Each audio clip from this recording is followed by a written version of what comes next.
I don't need a wife. Nathan Brooks folded the letter in half without reading past the first line. I need someone who can cook, keep this house from falling apart, and not ask me questions I don't want to answer. The pastor stared at him. Nathan, you're describing a hired hand. I'm describing a marriage. He set the letter on the desk and pushed it toward the man. Send the reply. Tell her the terms. If she agrees, she can come. If she doesn't. He stood, reached for his hat. Then she's smarter than I gave her credit for. If you've ever watched someone build a wall so high they forgot what they were protecting, subscribe to this channel, stay until the very end, and drop your city in the comments below. I want to know how far this story has traveled.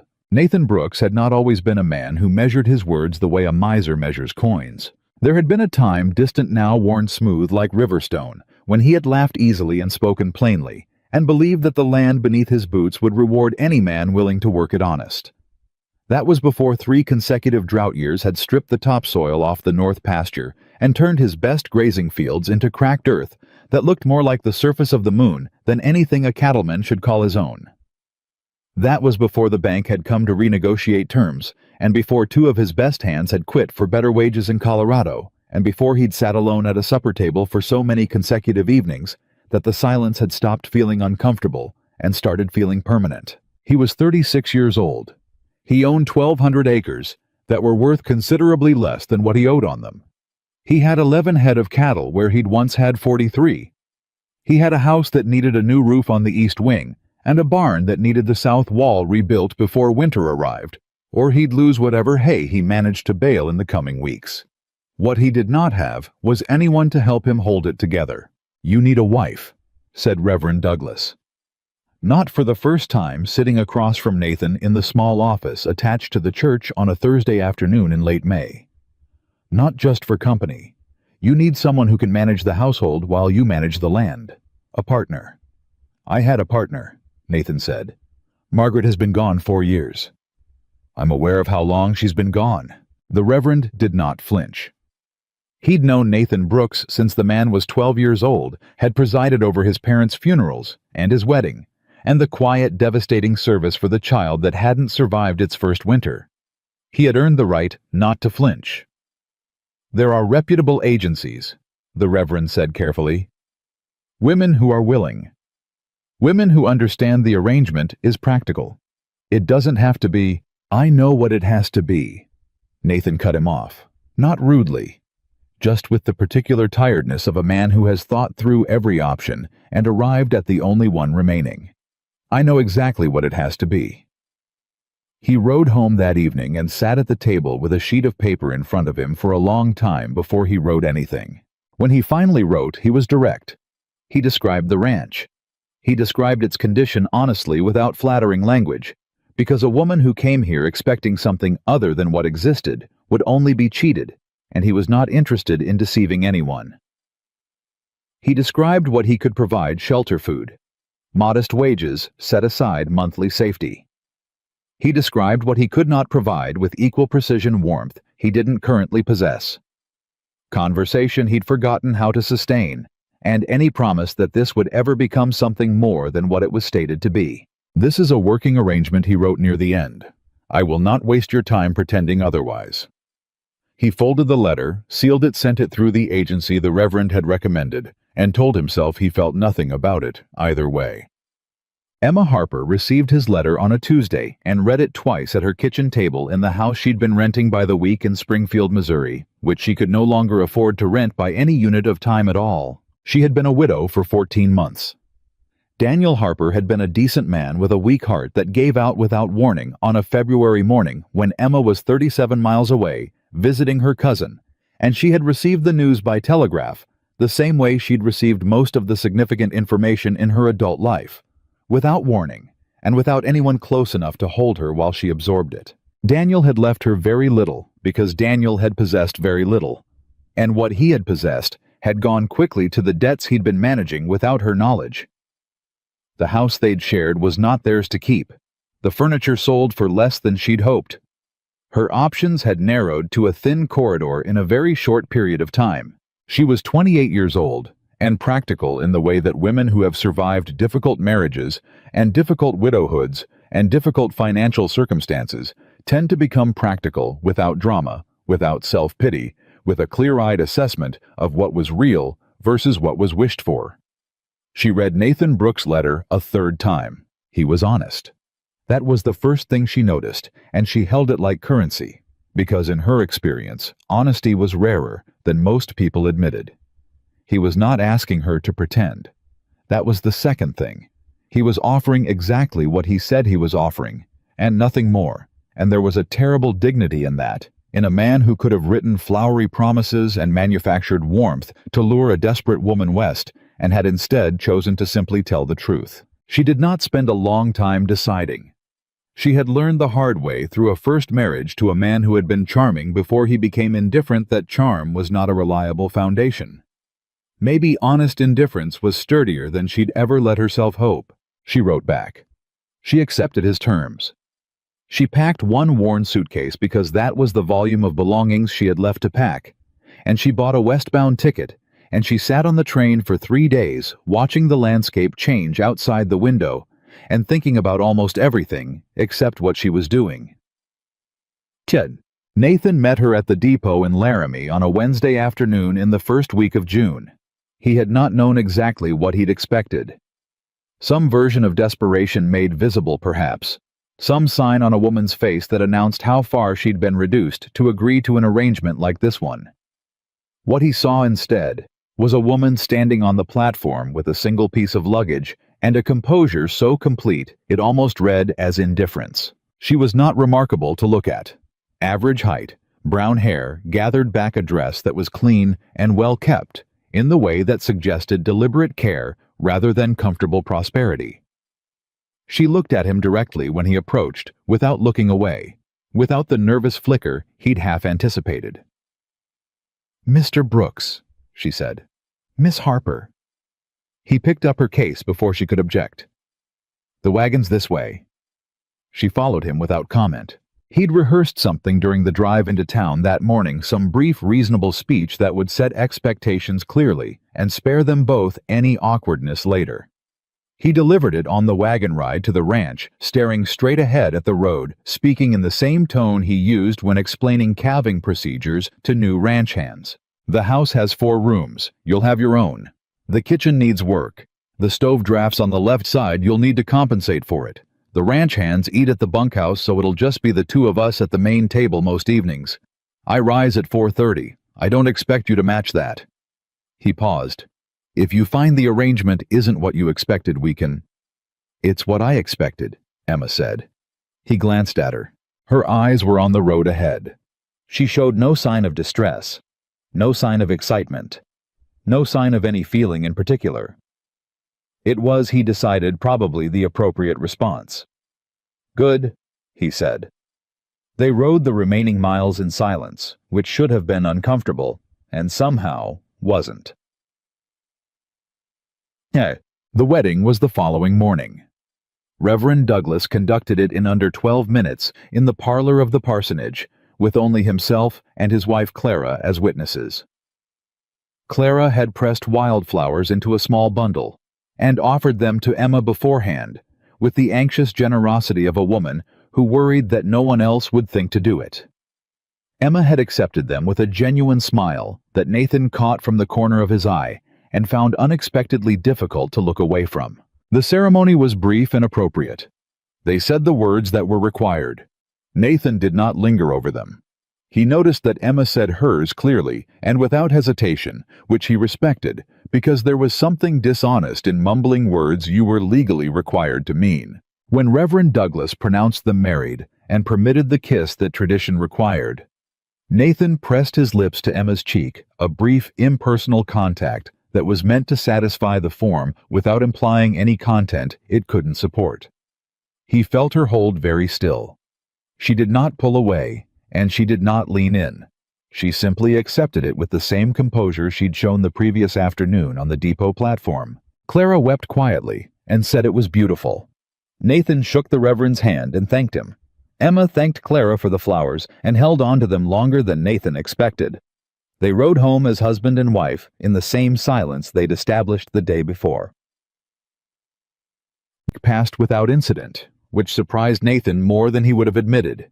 He had imagined in the ways a man imagines things he's trying not to think about that there would be friction, that a woman arriving in an unfamiliar house, in an unfamiliar territory, under an arrangement she'd entered from necessity, would express that difficulty in some form. Complaints, tears, demands for things he'd already stated he couldn't provide. Emma expressed none of these things. She found the kitchen's rhythms in 2 days. The drafting stove responded to her adjustments with what seemed like genuine cooperation, something Nathan's own fitful attempts to manage it had never achieved. Breakfast appeared at a consistent hour. The house, which had accumulated a particular kind of functional disorder during 4 years of Nathan's sole management, began showing signs of organization, not all at once, not in a way that announced itself, but in the small, incremental fashion of someone who understood that change imposed too quickly creates resistance. He noticed on the third morning that she'd moved the coffee to a lower shelf so it was reachable without stretching. He said nothing about it. He used the shelf. On the fourth day, he came in from the north pasture to find Hector Vega, his senior ranch hand, standing at the back door with his hat in his hands and an expression Nathan hadn't seen the man wear in years, which was simple, uncomplicated pleasure. "Mrs. Brooks sent out biscuits," Hector said by way of explanation, or perhaps just because he wanted to say it aloud. Nathan went inside and found Emma already back at work on something else, unbothered. "You didn't have to feed the hands," he said. "I made too many." She didn't look up. Seemed wasteful to throw them out. He watched her for a moment. She was efficient in the kitchen, in the way of someone who had spent considerable time practicing efficiency, rather than someone for whom it came naturally deliberate, attentive, without wasted motion. He'd assumed without basis that she would be ornamental in some way suited better to embroidery than honest work. He had been wrong about that. "They'll expect it every day now," he said. "Then I'll make enough every day," she said, still not looking up. He went back outside and did not permit himself to think about it further. The first real conversation they had beyond logistics, beyond household management, beyond the minimal necessary exchange of two people sharing space, happened on the 9th evening when Nathan came in late from mending fence on the south property line and found Emma at the table with a book and a lamp, waiting without the appearance of waiting. He washed his hands at the basin. She rose and brought food to the table. He sat. She sat across from him with her own plate, which was something he hadn't expected, having assumed she would eat earlier or later, or otherwise separately. "You don't have to wait on me," he said. "I wasn't." She poured water from the pitcher. "I ate late tonight. It seemed reasonable to eat together." He had been eating alone for 4 years. He had forgotten, or had told himself he'd forgotten, what it changed in a room to have another person present at a table. "What are you reading?" he asked.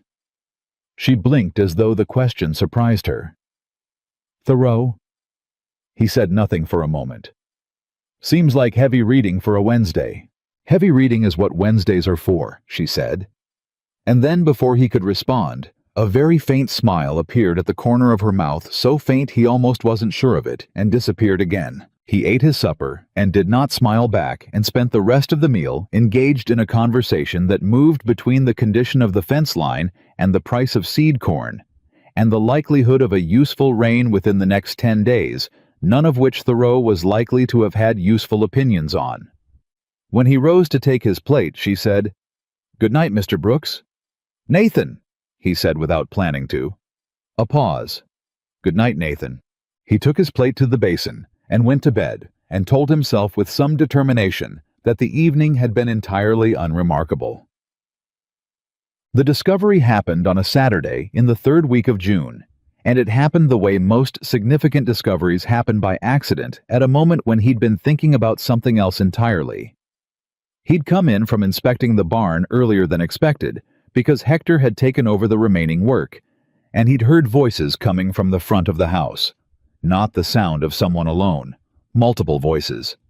He came around the corner of the house and stopped. Emma was sitting on the porch with 3 children. The Caldwell children from the neighboring property 2 miles east, and she had a book open in front of her that he recognized from a distance as a primer. A reading primer. Worn with a cracked spine, the kind that had been used extensively before she'd owned it. The oldest Caldwell child, a girl of perhaps 10, was reading aloud from it slowly and carefully, and Emma was listening with the complete attention of someone for whom listening is an active occupation. When the child stumbled on a word, Emma didn't supply it immediately. She waited. She gave the girl time to work through it, and when the girl finally found it on her own, Emma said simply, "There it is," with a satisfaction in her voice that was entirely genuine. Nathan stood where he was. For a moment he couldn't accurately measure. He had known in the abstract that she was educated. Her letters had demonstrated that.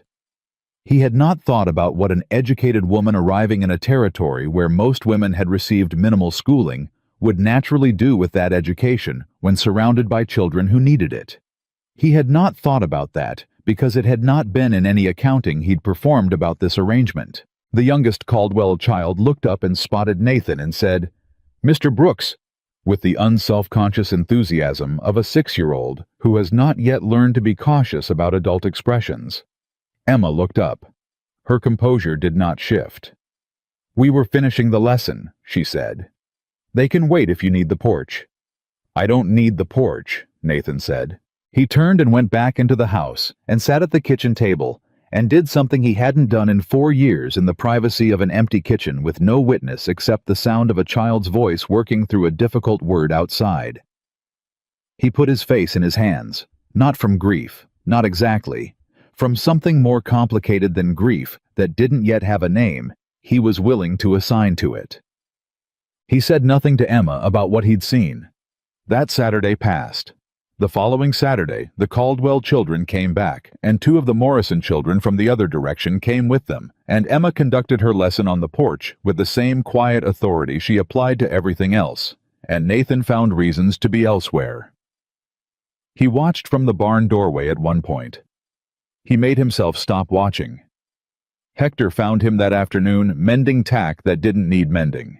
"Mrs. Brooks is something," Hector said in the particular tone of a man offering an observation that is also a question. "She teaches the neighbors' children on Saturdays," Nathan said. "Yes, sir." Hector worked leather through his hands. "She asked me about my youngest last week. Remembered his name from the one time I mentioned it 2 weeks ago." He paused. "Margaret was a good woman, but she never learned my boy's name." Nathan's hands went still on the tack. "I'm not comparing," Hector said quickly, with the careful diplomacy of a man who has been employed by Nathan Brooks for 9 years. "I'm just saying Mrs. Brooks is something." "I know what you're saying, Hector."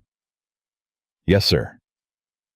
Nathan went back to the tack, and Hector went back to his work, and neither of them said anything further, which was the particular efficiency of men who understand each other. Tulsa. The incident with the rocking chair happened the last week of June. It had been his mother's chair. Eleanor Brooks had sat in it every evening on this same porch for 30 years, and when she'd died, it had remained on the porch for a season, out of habit, and then migrated inside to a corner of the front room, where it had developed over 4 years of neglect. A crack in one of the rear legs that made it dangerous to use, and a wobble that announced itself with a groan if you shifted your weight too quickly. Nathan had meant to repair it for years. He had not repaired it the way you do not repair things that carry too much of the person who's gone. He came in one evening in late June and found it standing in the center of the front room with the crack repaired professionally. Repaired with a wood splice that was cleaner than anything he could have done himself. And the wobble corrected and the whole chair leveled and solid. Someone had also oiled the wood so that it gleamed in a way it hadn't since his mother sat in it. Emma was in the kitchen. He could hear her there. He stood in the front room for a long time looking at the chair. He had not told her whose it was. He had not told her anything about his mother or this house, or what had lived in it before the Silence moved in. She had found it assessed, it taken it somewhere. The Caldwells had a man who did woodworking, or perhaps she'd taken it to town he didn't know, and brought it back without announcement and without expectation of acknowledgement. He walked to the kitchen doorway. Emma was at the stove. She didn't look up. "The rocking chair," he said. The leg was dangerous, she said. Someone could have sat in it without knowing and gotten hurt. He waited for more. There was no more. Pot from one side of the stove to the other, and that was apparently the totality of her explanation. Nathan stood in the doorway for a moment longer than was necessary. Thank you, he finally said. She looked up then, directly at him. And in her expression was something he couldn't fully interpret. Not pleasure exactly, not expectation, just a careful and complete attention. The look of a woman who has learned not to assign too much significance to small things because small things have disappointed her before. It's a good chair, she said. It should be used. He nodded. He went back to the front room. He sat in his mother's chair for the first time in 4 years, and it held him perfectly and didn't make a sound. There were things he noticed in those early weeks that he did not intend to notice. He noticed that she drank her coffee black and very strong, and that she always made more than she drank because she was making it for him before he asked. He noticed that she never complained about the heat, and that she slept with her window open regardless of the temperature, which he knew, because her window faced the yard, and he could see the curtain moving when he came in late from evening checks. He noticed that she had 3 books she rotated through the Thoreau, a collection of poetry with a spine too cracked to read the title, and a novel she kept face down when she wasn't reading it, as though she was embarrassed to be caught with it. Which puzzled him, until he caught enough of the cover to understand it was a romance. And then he found to his significant bewilderment that he was more charmed by the embarrassment than troubled by the novel. He noticed that she laughed differently with the children than she did with adults. With adults, with him, with the ranch hands, with the occasional neighbor who came to call her humor was dry and restrained, a slight shift in her expression that you'd miss if you weren't watching. With the children, she laughed openly without self-consciousness, and it changed her face completely. He noticed these things, and he cataloged them with the detached precision of a man conducting an inventory of something he has no intention of purchasing, and he told himself with varying degrees of conviction that noticing was not the same as caring, and caring was not the same as anything more dangerous than that. He managed to believe this for exactly 37 days. The argument happened on the 37th day, and it started as arguments between careful people often do because someone finally said something true. He'd come in late, irritable, from a day in which the fence on the north line had failed in 3 places, and the cattle had gotten into Morrison's grain field, and he'd spent 4 hours rounding them up in the heat with Hector and a young hand named Pete, who was willing but slow, and by the time he reached the house, he was not in any condition for a conversation of any kind. Emma had held supper warm. She set it on the table without comment on his lateness or his expression, and poured coffee and sat down across from him. He ate in silence for a few minutes. Then she said quietly, "Are you all right?" "Fine," he said. The word came out with more edge than he intended. A pause. "The fence again." "I said I'm fine." "I heard you." Her voice was entirely even. "I asked about the fence." "I know what you asked." He set down his fork. "I don't need conversation right now, Emma." "I know." She met his eyes. "I'm not asking because I need conversation.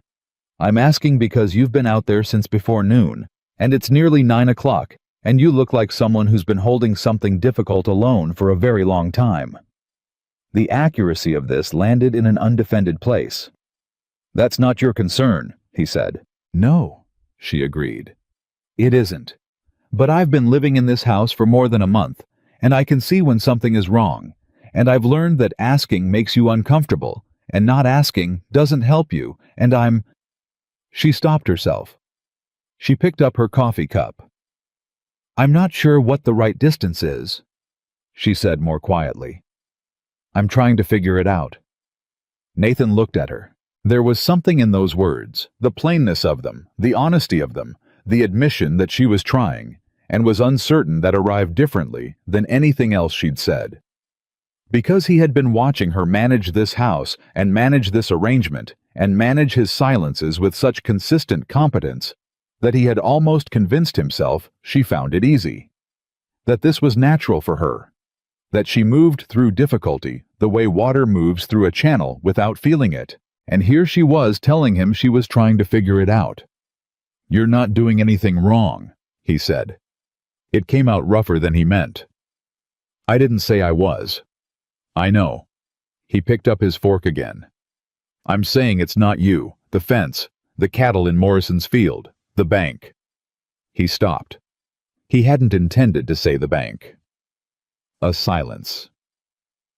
"How bad is it?" she asked. He looked at her. "You don't need to." "Nathan." She said his name with a steadiness that was not aggressive, not demanding, just grounded. "You married a woman you'd never met because you needed help. I came because you were honest with me. I would prefer to remain in an honest arrangement. If the bank is a problem, I'd like to know." He set down his fork. He looked at the table for a moment, and then, because she had asked clearly, and because she had earned the directness she was requesting, he told her. He told her about the drought years. He told her about the refinancing he'd done in 1885 and the terms that were coming due, and the shortfall he was currently facing, and the margin that would determine whether this ranch was still his by the time the summer ended.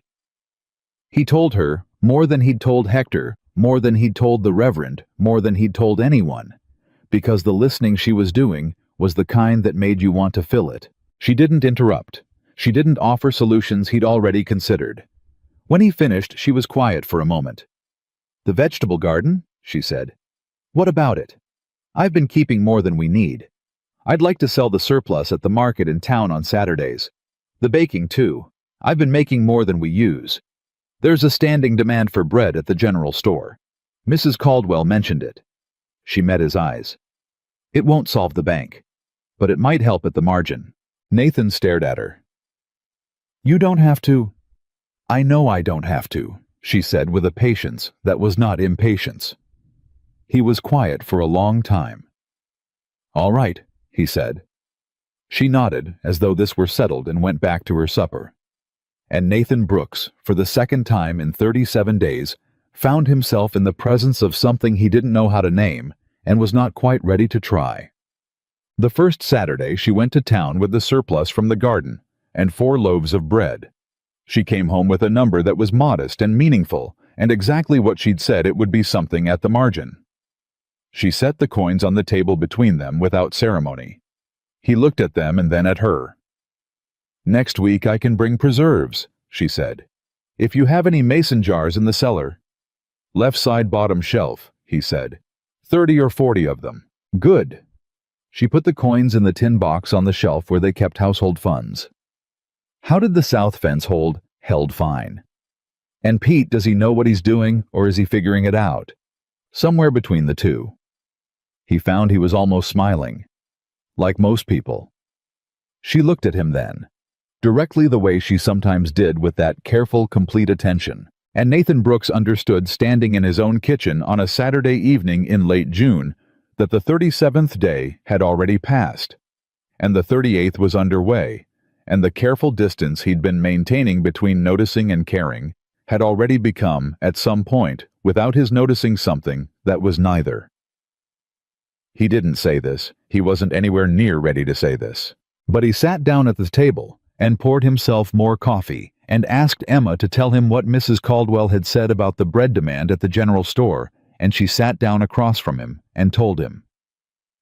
And outside the window, the Wyoming sky went dark in the particular slow way it does in summer, and the ranch that had been silent for 4 years held for the first time the sound of 2 people talking about ordinary things in the tone of people who have begun, without deciding to trust each other. Neither of them would have called it love, but they would both remember this evening, this specific evening, with the coins on the table and the mason jars in the cellar and the coffee going cool between them, as the evening when something shifted in the air of the house, permanent and quiet.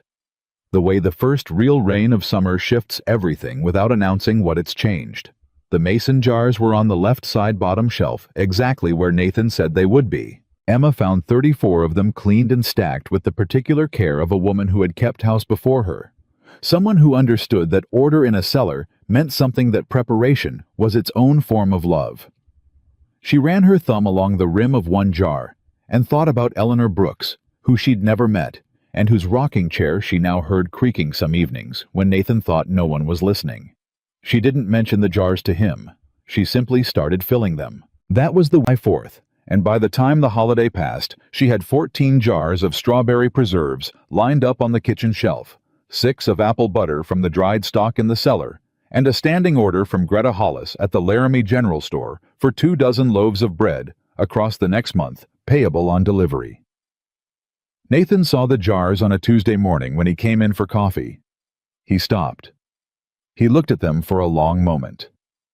14, he said. 18 by end of week, Emma said. Greta wants the apple butter specifically. Apparently her last supplier moved to Denver. Nathan poured his coffee. He turned to look at the jars again, then at Emma, then back at the jars with the expression of a man recalibrating a calculation he'd thought was settled. You've been busy, he said. The mornings are long, she said, and preserves don't require conversation. He made a sound that was not quite a laugh, but was in the neighborhood of one. He took his coffee outside, and Emma permitted herself a small private smile, directed at no one. It was Hector who first said aloud what the ranch hands had been saying among themselves for 2 weeks. He found Pete Morrison, who was young enough to be genuinely confused about what he was observing, leaning on the fence of the south paddock on a Wednesday afternoon, watching Nathan Brooks fix a water trough that had been broken for 3 years. He never fixed that before, Pete said. No, Hector agreed. Why's he fixing it now? Hector watched Nathan work for a moment, the focused, deliberate way he was going at it, the absence of the dragging fatigue that had characterized the man's movements for as long as Hector had known him. Mrs. Brooks mentioned the horses were favoring their water from the main barn over the paddock trough, Hector said. Said it probably meant something was wrong with it. Pete chewed on this. She noticed that. She notices everything, Hector said. She just doesn't say it like an accusation. Pete looked at the trough. He looked at Nathan. Is that why he's fixing it? Because she mentioned it. Pete, Hector said with the patience of a man who has been in the world considerably longer. Has anyone ever noticed things you didn't know, you needed, noticed? Pete thought about it. My mother, he said eventually. Yes, Hector said. Exactly. Emma did not set out to change things. That was the truth she would have told anyone who asked, and it was the kind of truth that contained other truths inside it, because she hadn't set out to change things, and things were changing, and she wasn't unhappy about that, and the not unhappiness was itself a thing she hadn't expected. What she'd expected when she stepped off the train in Laramie was survival. A stable roof, enough to eat. Safety of a manageable and predictable kind, which was different from happiness, but not incompatible with dignity. And dignity was what she'd set as her floor when she'd packed the single suitcase and bought the westbound ticket. She had not expected Nathan Brooks, not specifically him, not the way he moved through his own house with the careful restraint of a man who has trained himself not to want things from it, not the way he absorbed her small changes without comment, the coffee at the lower shelf, the curtains she'd let down to their full length, the kitchen table she'd shifted 3 inches toward the window, so the morning light fell on it differently, absorbing them with the quiet of a man who notices but has no vocabulary for saying so. She had not expected to find herself on a Friday morning in the second week of July, standing in front of the old curtains in the front room and understanding with a clarity that surprised her that what she was doing when she repaired them was not just mending fabric. She was trying to give this house permission to become a home again. And that the wanting of that, the actual genuine wanting of it, had arrived without her consent at some point in the last 6 weeks. She took the curtains down and repaired them at the kitchen table, and hung them back while Nathan was in the north field, and when he came in that evening, he looked at them for a moment from the doorway. You fixed them, he said. The hem was coming loose, she said. They're good curtains. They were just unattended. He looked at her in the particular way he had direct assessing slower than it appeared. A lot of things around here have been unattended, he said. I noticed, she said. I'm working on it. And there it was again, that almost sound from him, that neighboring country of a laugh. The children came every Saturday without fail now, and their number had grown. What had started with the 3 Caldwell children had expanded to include 2 Morrison children, a girl named Lily, whose family had arrived from Ohio the previous autumn, and who was both extremely bright and completely unschooled.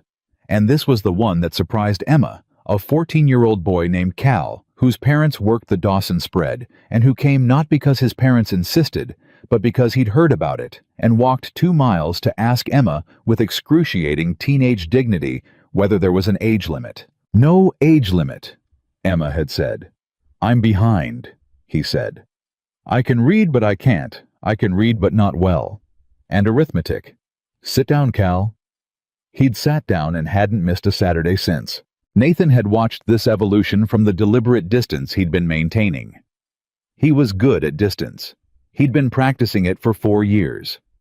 But distance has a limited effectiveness when the thing you're distancing yourself from is happening 20 feet away on your own porch, and one Saturday in the middle of July, he found himself at the edge of the porch, not for any reason he could justify, but simply because he was there. Cal was working through a long division problem on a slate board, and he was getting it wrong in the same place. He always got it wrong, and Emma was watching him not get it again with the expression of a woman deciding whether to tell him or let him find it himself. "Same place," Nathan said. Emma looked up. Cal looked up. "You carry the one too early," Nathan said to Cal.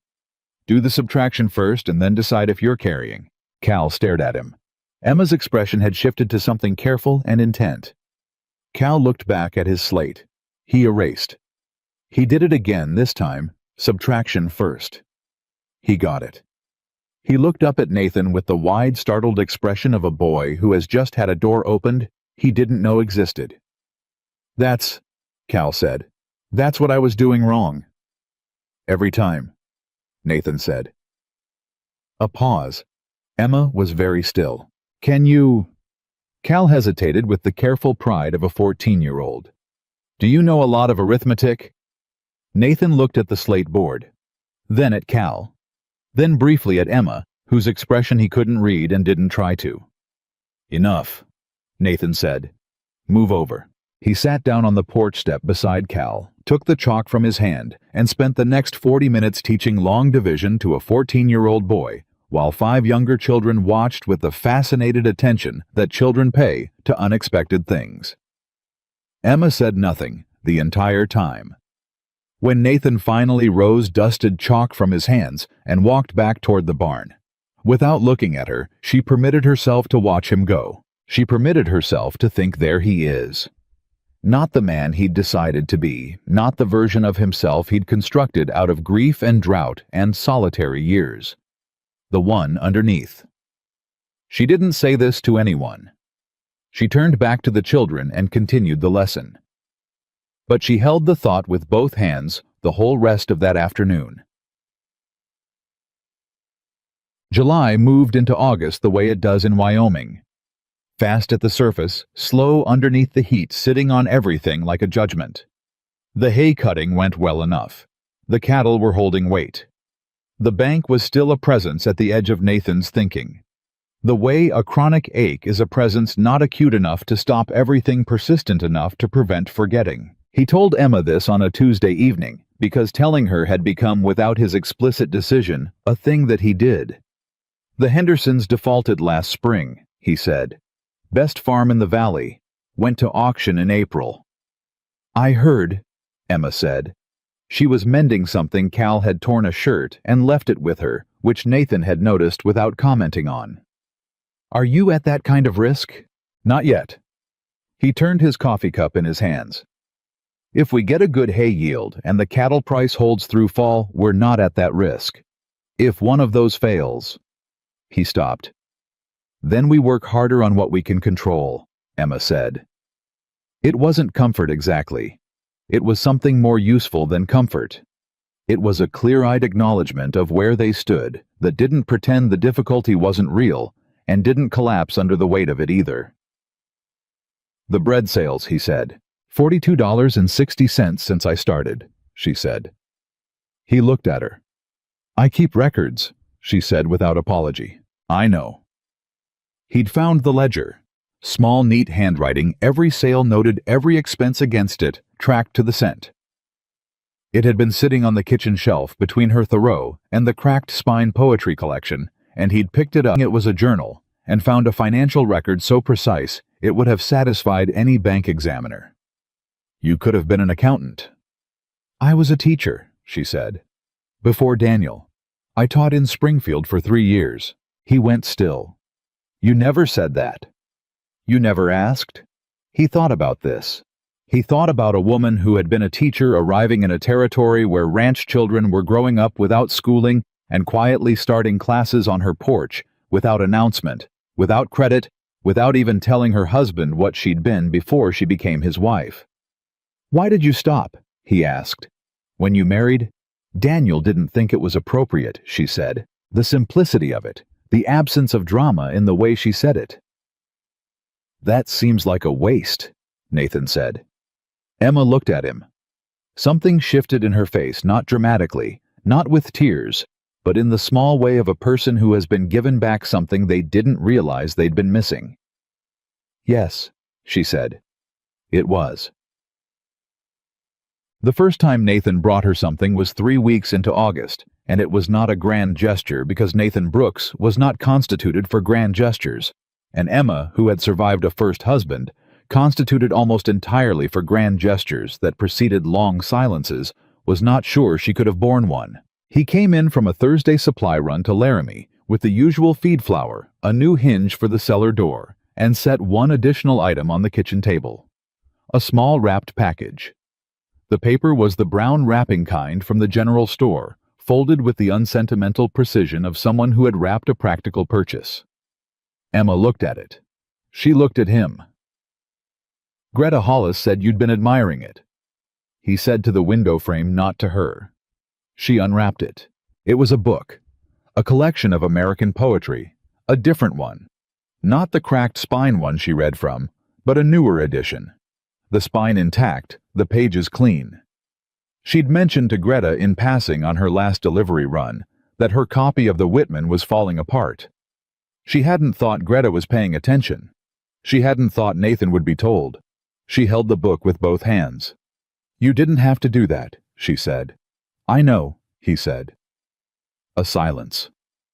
"Thank you," she said. He nodded at the window frame. "Greta sends her regards." And then he picked up the new hinge and went to fix the cellar door, and Emma stood in the kitchen holding a book of poetry and understanding that something had just happened that was not in either of their original terms, and that neither of them was going to acknowledge it directly, and that the not acknowledging was its own kind of language she was beginning to learn. The night the storm hit was the 14th of August. It came fast, the way Wyoming storms do. No slow buildup, just a sudden shift in the air pressure, and then the wind, and then the lightning moving across the sky in sheets, and Nathan was already up and moving before Emma reached the kitchen doorway. "South barn," he said, pulling on his coat. "The new hay if the roof gives—" "Go," she said. "I'll check the east fence line light." He stopped for half a second. "You don't need to, Nathan." She already had her coat off the hook. "Go." He went. She went to the east fence line lantern, which had a habit of going out in high wind, and which, if it went out, meant any cattle spooked by the storm might push through the fence in the dark without anyone knowing until morning. She'd noticed this vulnerability 3 weeks ago and had mentioned it to Nathan, and they'd agreed the lantern was a temporary solution until Pete could repair the section properly. Tonight the lantern was intact. She braced it and made sure it would hold and came back to the house and put on coffee and was standing at the stove when Nathan came in 30 minutes later, soaked through with hay in his hair and the particular expression of a man who has just done something physically exhausting and found the outcome acceptable. "Held," he said. "Good," she said. "Sit down." He sat. She brought him coffee and a towel, and he sat at the kitchen table dripping on the floor with the steam rising off his coffee, and she sat across from him because it was nearly midnight and she wasn't going back to sleep, and outside the storm was still running its course. "The east light?" he asked. "Still up," she said. "I braced it." He looked at her. Wet hair coat still on, sitting across from him at midnight in the middle of a storm, like it was the most natural thing in the world to be doing. "You didn't have to go out there," he said. "I know the fence line," she said. "I've walked it twice. I knew where the problem was." "Emma." "The coffee's getting cold," she said. He drank his coffee. She drank hers. The storm rattled the windows and eventually moved east, and they sat at the kitchen table at 1 in the morning in the particular quiet that follows storms. And neither of them said anything more about it. And both of them knew that what had happened in the last 2 hours was not the same thing as what had been happening in the weeks before. Something had moved. Something had decided. Nathan set down his empty cup. "You checked the east fence line in the dark in the middle of a lightning storm," he said. "Yes." "Because you noticed a vulnerability 3 weeks ago." "Yes." A very long pause. "Emma." His voice had changed. The careful management of it had changed. "Why did you really come to Wyoming?" She looked at him steadily. "I told you why. I know what you told me." That was the practical answer. He met her eyes with the directness of a man who has run out of the energy required to look sideways. "I'm asking the other one." The kitchen was very quiet. "Because you were honest," she said. "Because your letter was the only letter I received that didn't promise me something. Every other man wrote about love and futures and beautiful land and happiness." She paused. "You wrote about a drafting stove and a house that needed a new roof." He said nothing. "I had already learned," she continued quietly, "that the men who promise beautiful things tend to be protecting themselves from having to deliver them. You didn't promise me anything, so I thought—" She stopped. "I thought whatever you could actually give would be real." The silence stretched. "And has it been?" he asked. "Real?" She looked at him for a long moment.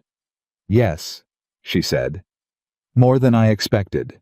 Nathan Brooks sat with that for a moment that seemed longer than it was. Outside, the last of the storm was moving through, and the air coming in under the door was cool now, washed clean, smelling of wet grass and fresh starts. "I should have told you earlier," he said, "that you're—" He stopped, looked at the table, started again. "That this arrangement has been better than I gave it credit for being." Emma smiled.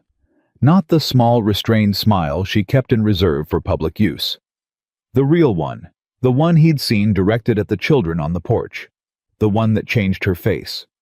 "High praise," she said. "Don't push it," he said. She laughed. Genuinely quietly sitting across from him at 1 in the morning, with her coat still on and her coffee cooling between her hands. And Nathan Brooks heard that laugh land somewhere in the middle of his chest and stay there.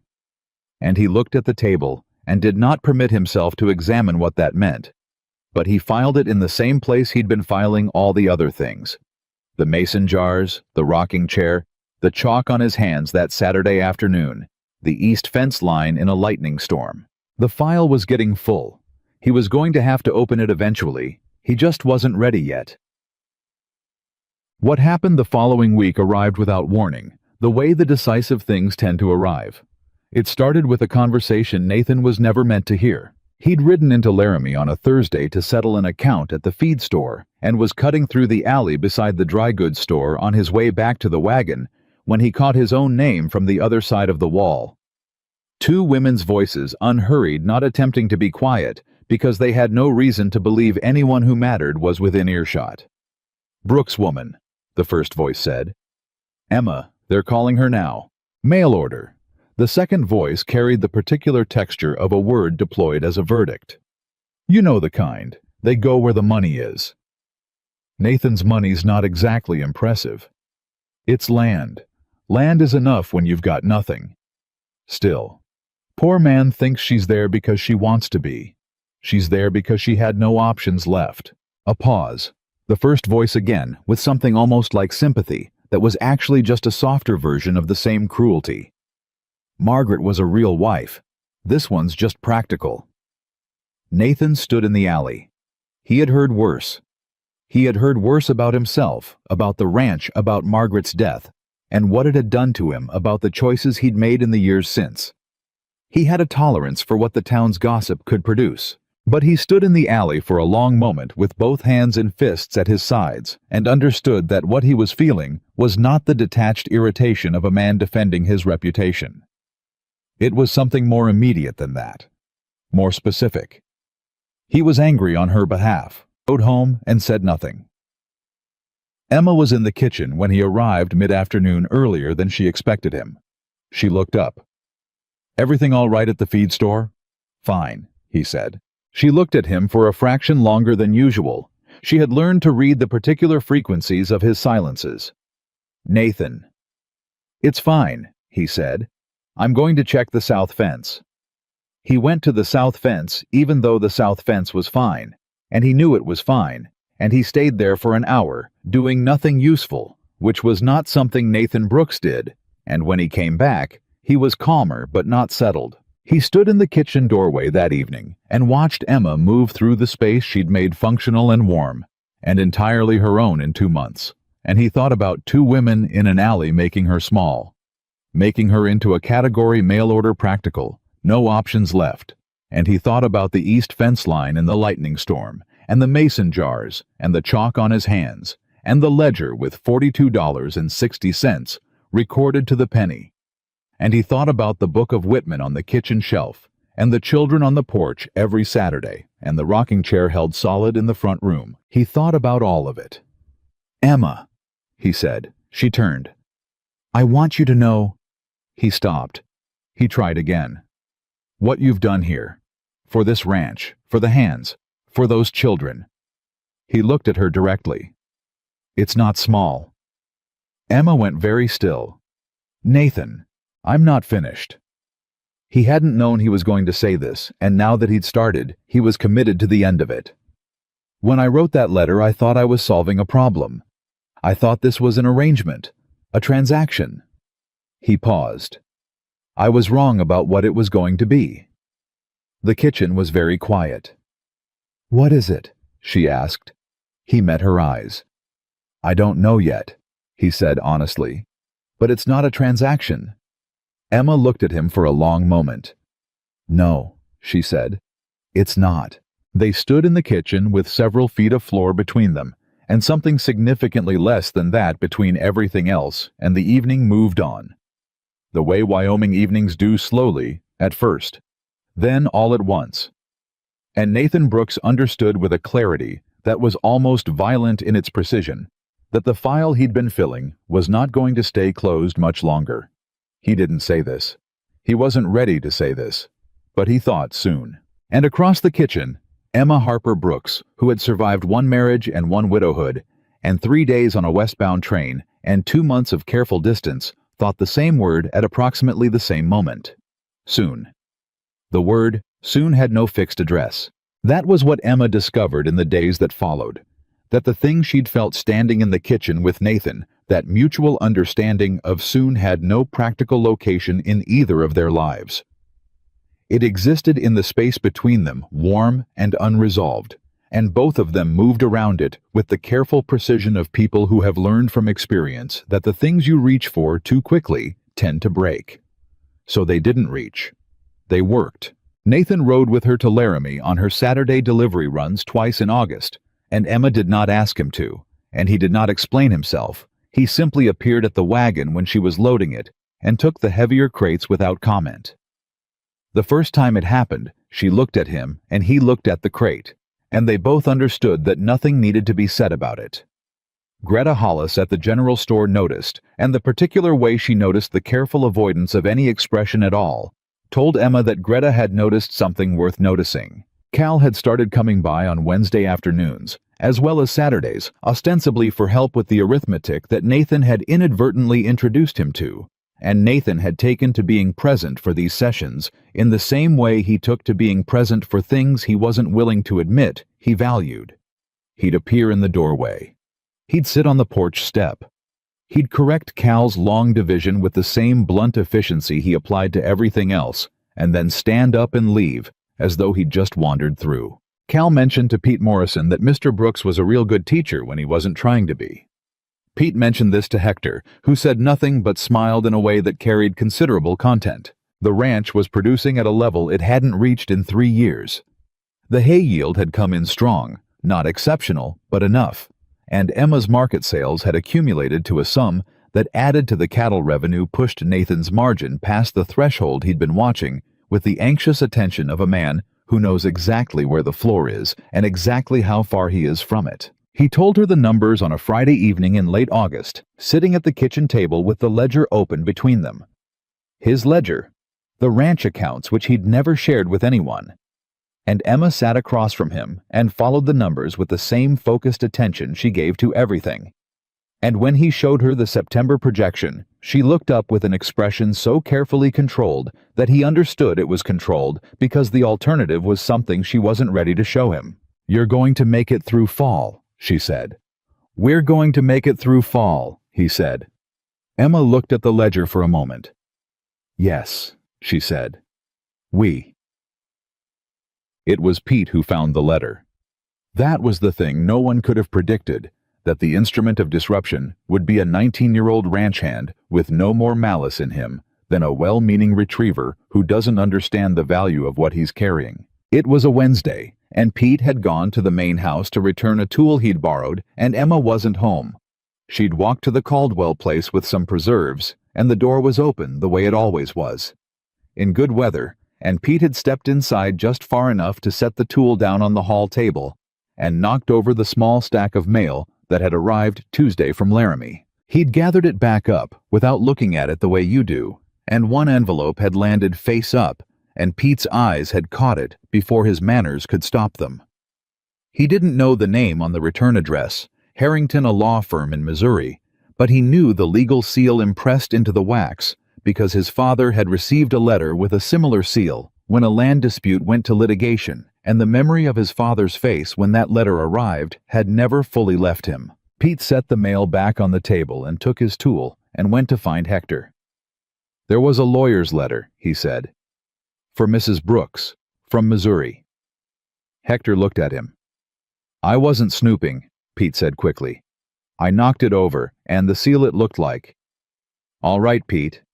Do you think she's in trouble?" Hector was quiet for a moment.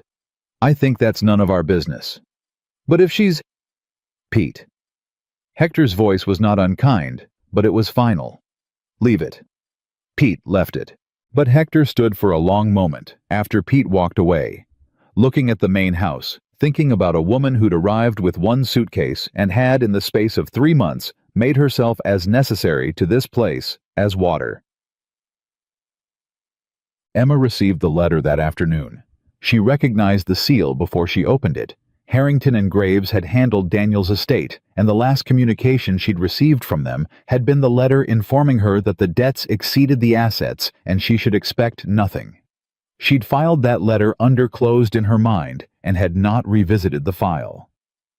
She opened this one standing in the hallway, still holding the empty preserves basket. It took her 2 readings to fully absorb what it said. Daniel's uncle, a man named Gerald Harper, who she had met exactly twice at the wedding and at Daniel's funeral, and who had barely spoken to her either time, had died in May.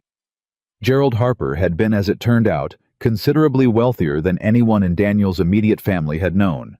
He had investments in St. Louis property in Kansas City, and a portfolio that a Missouri law firm was now in the process of distributing according to his will. The will named Emma, not as a primary beneficiary. There were cousins, a charitable endowment, but as a secondary beneficiary to a substantial sum. Enough. More than enough. More than she had been able to imagine having access to at any point in her adult life. The letter requested her response and her intentions within 60 days. Emma stood in the hallway for a long time. She thought about Springfield, about the house she'd rented by the week, about the westbound ticket and the single suitcase, and the 3 days on the train when she'd talked herself into believing that practical arrangements could be enough. She thought about Nathan standing in the kitchen saying, "It's not a transaction." She thought about the rocking chair. She put the letter in the drawer of her nightstand and went to start supper and did not tell anyone because she did not know yet what there was to tell. She should have told Nathan that evening. She understood this clearly sitting across from him at supper, watching him talk about the fall cattle drive with the slightly unlocked ease that had replaced the rigid management of his early weeks. The ease of a man who has remembered slowly and against his own resistance how to be present in a room with another person. She should have placed the letter on the table between them the way he had placed the ledger. She didn't. She told herself she needed time to think. She told herself it wasn't the right moment. That was less true. The deeper truth, the one she was not fully ready to examine, was that she was afraid of what the letter would change, not the money, not the inheritance, but the way he would look at her once she told him there was an alternative, once he knew that she had options now. Once he understood that the necessity that had brought her to Wyoming had dissolved. She was afraid he would start looking at her like a woman who was leaving. And she was afraid this was the truth underneath the truth. That once he started looking at her that way, she would not be able to talk him out of it. Because Nathan Brooks had been abandoned by life enough times, had been left enough times in enough ways, that his first response to any threat of another departure would be to create distance before the distance was created for him. She knew this about him. She'd learned him. So she kept the letter in the drawer, and she passed the supper, and she answered his questions about the fall drive with the appropriate precision, and she went to bed that night, and lay awake for a long time, listening to the house settle around her. Tell him, she thought. Tell him tomorrow. Tomorrow came and went. Nathan found it on a Thursday, not intentionally. He was not a man who went through his wife's belongings, and this was not something he'd done, and it was not something he'd have done under ordinary circumstances. But Emma had asked him that morning to find her small ledger, the household accounts, which she said she thought she'd left in the nightstand, and he'd gone to look for it while she was in the garden, and the nightstand drawer had two things in it, the ledger which he took, and the letter which fell out when the ledger caught the envelope's edge. He would have left it. He genuinely would have left it on the floor and picked it up and put it back and thought nothing of it. But the seal was face up, Harrington and Graves, Missouri, and below it in the formal font of legal correspondence, re-estate of Gerald L. Harper, secondary beneficiary notification. He stood there. He did not read the whole letter. He read enough. He read the word substantial. He read 60 days to respond. He read your return to Missouri would facilitate the transfer process. He put the letter back in the drawer. He took the ledger. He went back downstairs. He stood in the kitchen for a moment. Then he went outside.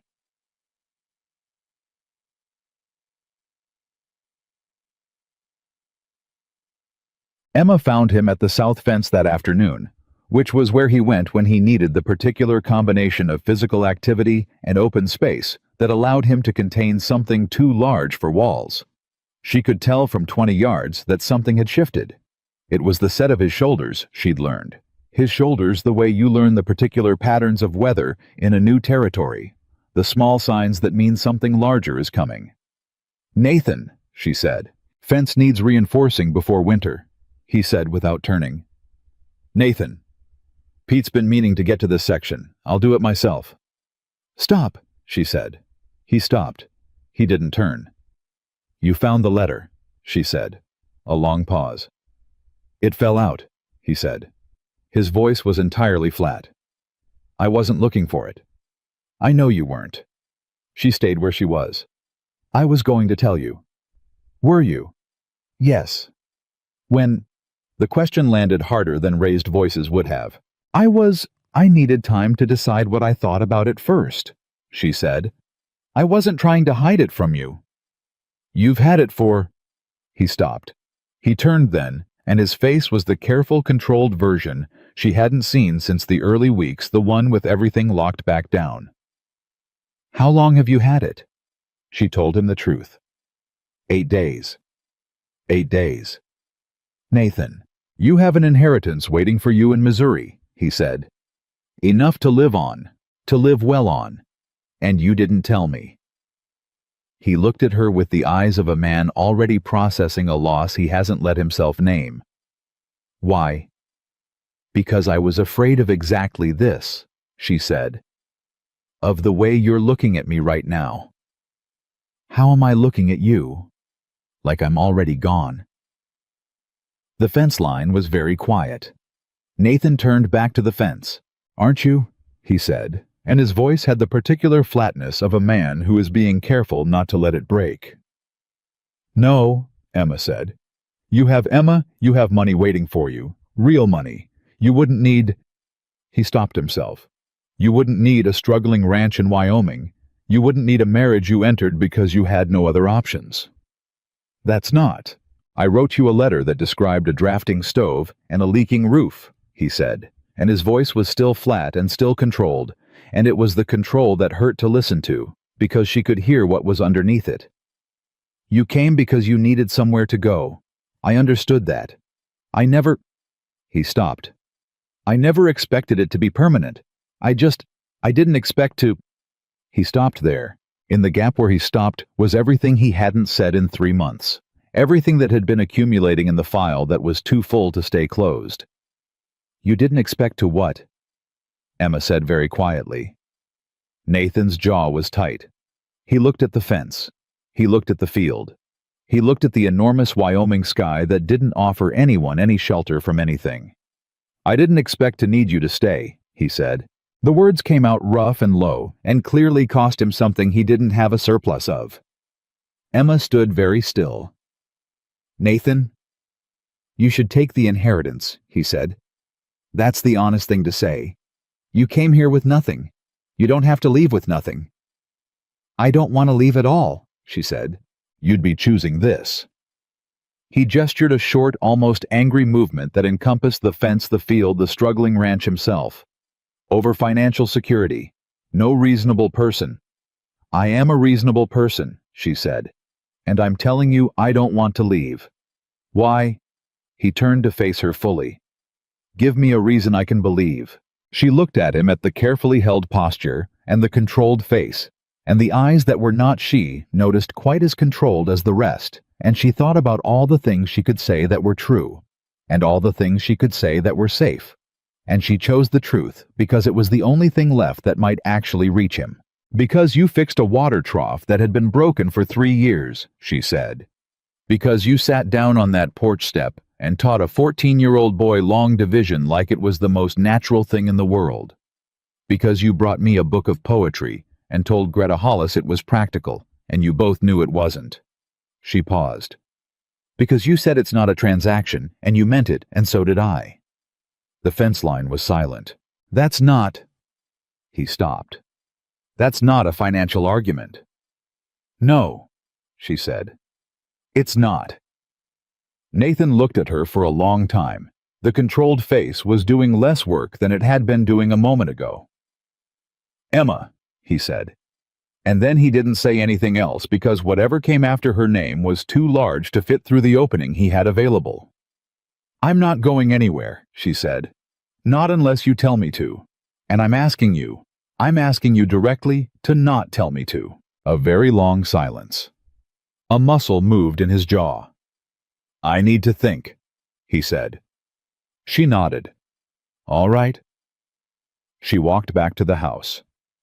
He stood at the fence for another hour alone with the sky and the field, and the terrible, unwelcome clarity of a man who has spent 4 years believing that needing someone was a weakness, and has just discovered that what he's afraid of is not loss, but the specific, irreplaceable loss of this one particular person.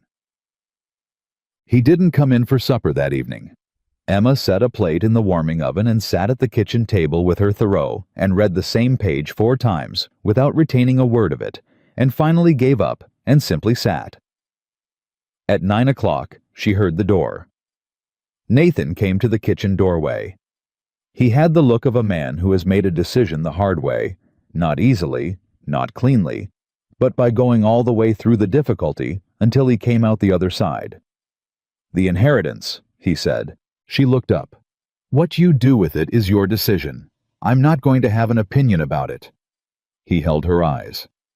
"But I want you to make the decision you actually want to make, not the one you think—" He stopped. "Not the one you think I need you to make." "That's not what I'm doing," she said. "I know." He moved to the table. He didn't sit. He stood across from her with his hands on the back of the chair. "I know that. I've known it since the fence line. I just needed—" He exhaled. I needed to be sure I was saying the right thing for the right reason. She waited. I don't want you to stay out of obligation, he said. I didn't want obligation when I wrote the letter. I don't want it now. I know, she said, and I don't. He looked at the table. I practice asking for things. I've been managing alone long enough that asking feels like... He stopped himself, started differently. I'm not good at this. You're doing fine, she said. He looked up. Nathan. She held his eyes. I know what you're trying to say.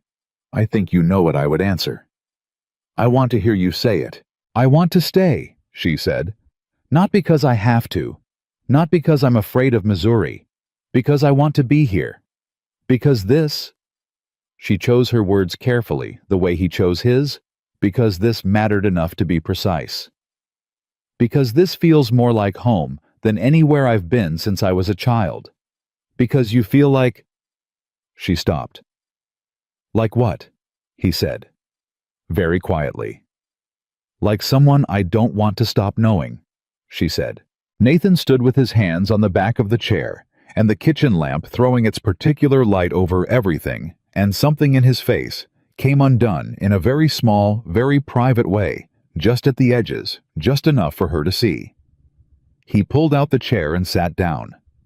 He reached across the table and put his hand over hers, not with drama, not with declaration, just with the deliberate certainty of a man who has made up his mind and doesn't do things halfway once he has. Emma turned her hand over and held his. They sat like that for a while, not talking, not needing to. Outside, the August night did what Wyoming August nights do, cooled suddenly, brilliantly, the stars arriving in their thousands, once the day's heat released its grip, and inside the kitchen the lamp burned steady, and two people sat at a table holding hands in the simple, enormous way of people who have just agreed without saying it in words on something permanent. The gossip reached Nathan on a Tuesday. He had been aware in the general way of a man who has lived in a small territory his whole life that people talked. He'd heard the Laramie women in the alley. He'd understood that Emma's origins were known. Mail order was not a secret in a place where everyone read everyone else's correspondence, and the Stagecoach Manifest was essentially public record. What he hadn't anticipated was that the Harper inheritance would become known. He didn't find out until later how it happened, most likely through Harrington and Graves's local representative in Cheyenne, who had apparently mentioned the matter to a land agent in Laramie, who had a wife who knew the wives of half the people in the territory. By the time it reached Nathan, it had passed through enough pairs of hands to be warm with the particular heat of information that has been shaped by telling. He heard it from the banker of all people, Aldous Marsh, who held Nathan's note and had been a fixture of uncomfortable quarterly meetings for the past 3 years. Marsh mentioned it in passing with the studied casualness of a man who considers financial information a legitimate topic of social conversation. "Heard your wife came into some money," Marsh said, reviewing paperwork. "Missouri estate. Substantial, they say." "That's private," Nathan said. Of course. Marsh did not appear chastened. "Just interesting timing. You'll be in a much better position, I imagine, if she decides to invest in the ranch." Nathan looked at him. "She won't be investing in the ranch," Nathan said. "What's mine is mine, and what's hers is hers." Marsh looked up, surprised by this. "That seems, practically speaking." "That's how it is," Nathan said. He rode home. He told Emma about the conversation that evening, because they had, since the south fence and the kitchen table and the held hands, moved to a place of telling each other things. It was a deliberate choice on both their parts, and it required daily maintenance the way good fences do, but it was holding. Emma listened to the Marsh account. "People know about the letter," she said. "Yes." She was quiet for a moment. "And what they're saying is that you married a struggling rancher and now you have money, and the natural next step is to leave," he said, flat, direct, the way he'd learned to say difficult things since the south fence line. "That's what they said when you were in the alley in June, too," Emma said. He looked at her. "Hector told me," she said. "Two women said I only married you because I had no options. That Margaret was a real wife and I was just practical." She met his eyes. "You didn't tell me." "I didn't want it to." He stopped. "To hurt me. To matter to you." "Nathan?" She held his gaze steadily. "It matters because it's about you too. About what people think of you." She paused. "They think you don't know. They think you're being fooled by a woman using you until something better arrived." The words spoken plainly landed with the full weight they deserved. "And what do you want to do about it?" he said. Emma was very still for a moment. "Nothing," she said. "There is nothing to do about what people think. There is only what's true." She looked at him. "What's true is that I'm staying. What's true is that the inheritance is mine to decide about, and I haven't decided yet, and when I do, the decision won't be made to prove anything to Laramie." He studied her. "You've thought about this." "I've thought about a lot of things," she said. "I think about most things." "What are you thinking about doing with it?" he asked. "The inheritance. If you could do anything." She hesitated. Then, "There are children in this territory who don't have schools. The Caldwell children, the Morrison children. Cal, who was 14 and barely reading, because there was no teacher within reasonable distance. There are women, widows, women whose husbands left or died or disappeared, who have nothing and no place to go and no skill the territory recognizes as valuable." She paused. "Money like that could build a school, could provide for women who need a start the way I needed a start." Nathan was quiet. "And you," he said. "What about your start?" "I have mine," she said, simply, without performance. He held her eyes for a long moment, and then something shifted in his face. Not the controlled unlocking she'd seen at the south fence, but something deeper. Something that had been forming for 3 months underneath all the managed silences and the careful distances and the deliberate accounting of a man who loved a thing before he was ready to call it that. "Emma," he said. "Nathan, I need to say something, and I need to say it badly, and I've been—" He stopped. He looked at his hands. He looked back at her. "I've been practicing saying things I mean since you got here. You're aware of that. You've been patient with how long it takes me." "Yes," she said. "I'm not good at—" He stopped himself because he'd said that before and she'd told him he was doing fine. He started again. "What I'm trying to say is that when I found that letter in that moment before I could stop myself from imagining you gone, what I felt was not about the ranch." He paused. "It was about you." Emma did not move. "I know it's too soon," he said. "I know 3 months is not— I know what we started as. I know the terms I set. I know every reasonable argument for why I shouldn't be—" He stopped. "I am anyway." The kitchen was completely still. "Say it," Emma said, very quietly. "I love you," Nathan Brooks said. "I don't know when it happened, and I don't have a story to tell about it because it didn't happen in a moment. It happened in coffee at a lower shelf, and biscuits for the hands, and long division on a porch step, and 14 mason jars, and you standing at the east fence in a lightning storm." He was looking at her directly the way he looked at fences that needed assessing, and numbers that needed to be true. "It happened in all of it. I love you. I have no expectation that—" "Nathan," she said. He stopped. "I love you too," she said. "I don't have a story either. Just a rocking chair and a book of poetry, and a man who told me the truth when he had no reason to." Her voice held, but just barely. "I love you." The kitchen held its breath. Nathan stood up from the table. He crossed to her side, and she stood to meet him, and he took her face in his hands, with the particular care of a man who is holding something he spent months telling himself he didn't want, and has only now allowed himself to admit is the most important thing he possesses. He kissed her. Not the impersonal contact of the parlor at Reverend Douglas's parsonage. Something entirely different. Something that meant everything that had been sitting in the file for 3 months opened at last. She held onto his arms and kissed him back, and the lamp burned between them, And outside the August stars did their abundance, and the ranch that had been silent for 4 years held the sound of two people remembering what it felt like to not be alone.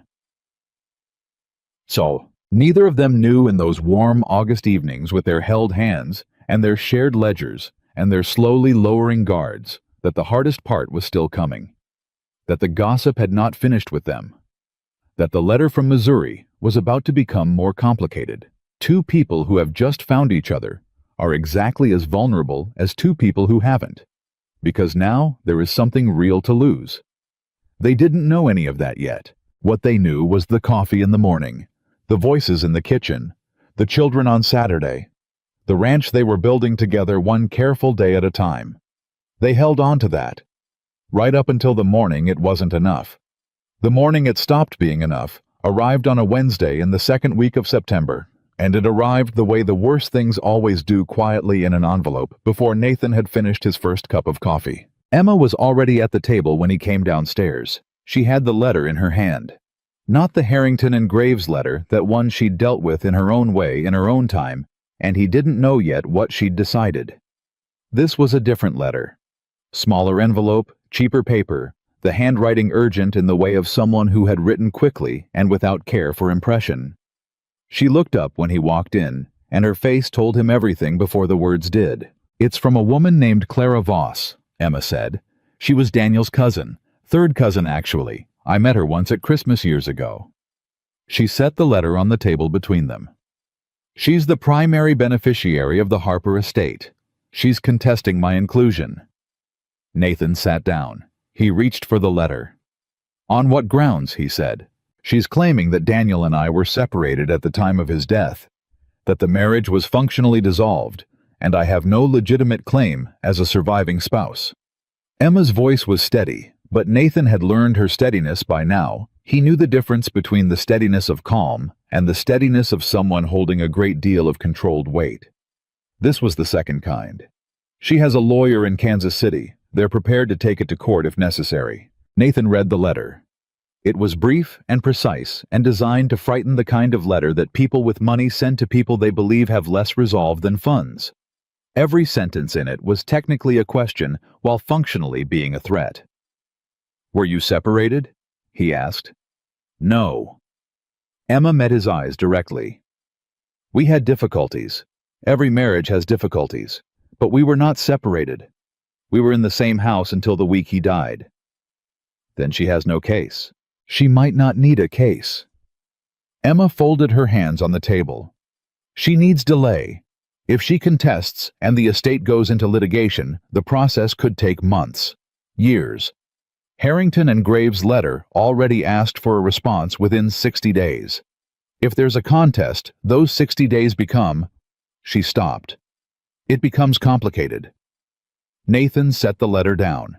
He looked at her for a moment, at the controlled steadiness that was costing her something, and then he did the thing he'd been doing since August, since the south fence and the kitchen table and the held hands.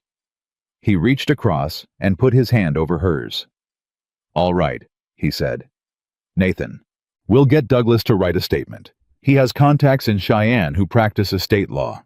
We'll document everything from your side and respond to Harrington and Graves before the 60 days are up with a clear record."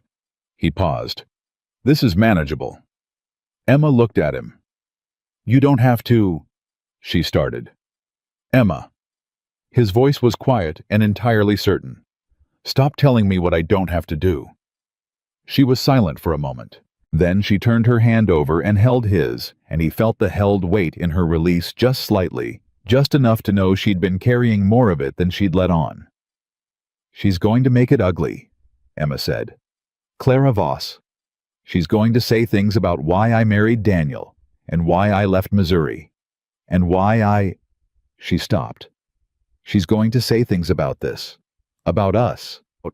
"Let her," Nathan said. "People in this town already have opinions about us. One more won't change anything that's true. It will change what people think. People think what they want regardless." He held her eyes. "What matters is what's true." Emma looked at him steadily. "When did you become the one saying that?" "I learned it from someone," he said. Reverend Douglas came to the ranch on Friday, which was not something he'd ever done before. Nathan had always gone to him, and the fact of his making the trip told Nathan something about how seriously the Reverend was taking the situation. He sat across from them at the kitchen table with his hands around a coffee cup and listened to Emma explain the Voss letter with the patient, complete attention of a man who has been in the business of other people's crises for 40 years. "Clara Voss," he said when she finished. "You know her," Emma said. "I know of the Harpers. Daniel's family had connections here through the Territorial Land Office. His father held a surveyor's commission for a period." The Reverend looked at the letter. "This is a strategy, not a claim. She's hoping the cost of defending frightens you into settling." "I know," Emma said. "The question is whether you want to fight it or negotiate it." "Fight it," Nathan said. Both the Reverend and Emma looked at him. "She's not settling with someone who has no legitimate claim," Nathan said.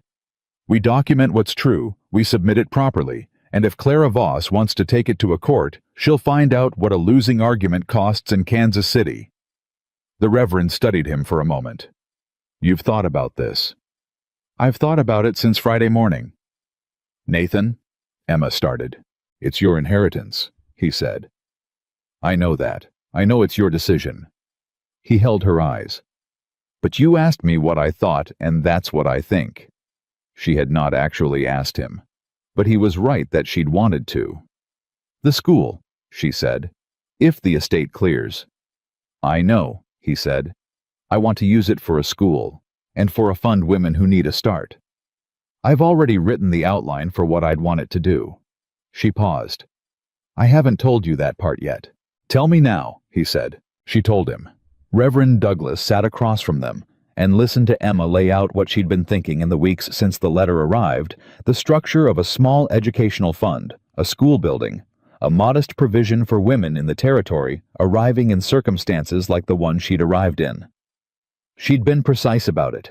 She'd written numbers, projections, the kind of detailed accounting she'd applied to the household ledger and the bread sales and the mason jar preserves. When she finished, the Reverend was quiet for a moment. "You'd refuse the personal portion," he said. "I'd redirect it," she said. "There's a provision for personal retention. I'd take what covers the legal costs of defending the estate and a modest reserve. The rest goes to the fund." Nathan looked at her. "You've already decided," he said. "I decided 3 weeks ago," she said. "I just needed to—" She paused. "I needed to say it out loud to know if it still felt right." "Does it?" he said. "Yes," she said. "Does it make sense to you?" He looked at her for a long moment. "Yes," he said. "It makes complete sense." Reverend Douglas set down his coffee cup. He looked between them with the expression of a man witnessing something he'd hoped for and hadn't been certain of. "I'll write to my contact in Cheyenne this afternoon," he said. The legal response went out in the 3rd week of September, documented and precise and co-signed by Reverend Douglas, and 2 witnesses who could attest to Emma's continuous residence and marriage status at the time of Daniel Harper's death. Harrington and Graves acknowledged receipt within a week. Clara Voss's lawyer in Kansas City went quiet. That silence was not peace. Emma knew enough about legal strategy to understand that silence meant regrouping. Not conceding, but it was a pause, and in the pause, life continued its ordinary motion. The fall cattle drive happened. Nathan was gone for 11 days with Hector and Pete, and 2 hired hands driving the season's cattle to Cheyenne for market, and those 11 days were the first significant time Emma had spent alone since arriving in June. She had not expected to feel his absence as physically as she did. She'd been alone before. She'd been alone for 14 months after Daniel died, alone in a way that had been defined by lack of money, lack of direction, lack of anything to build toward. This was a different kind of alone.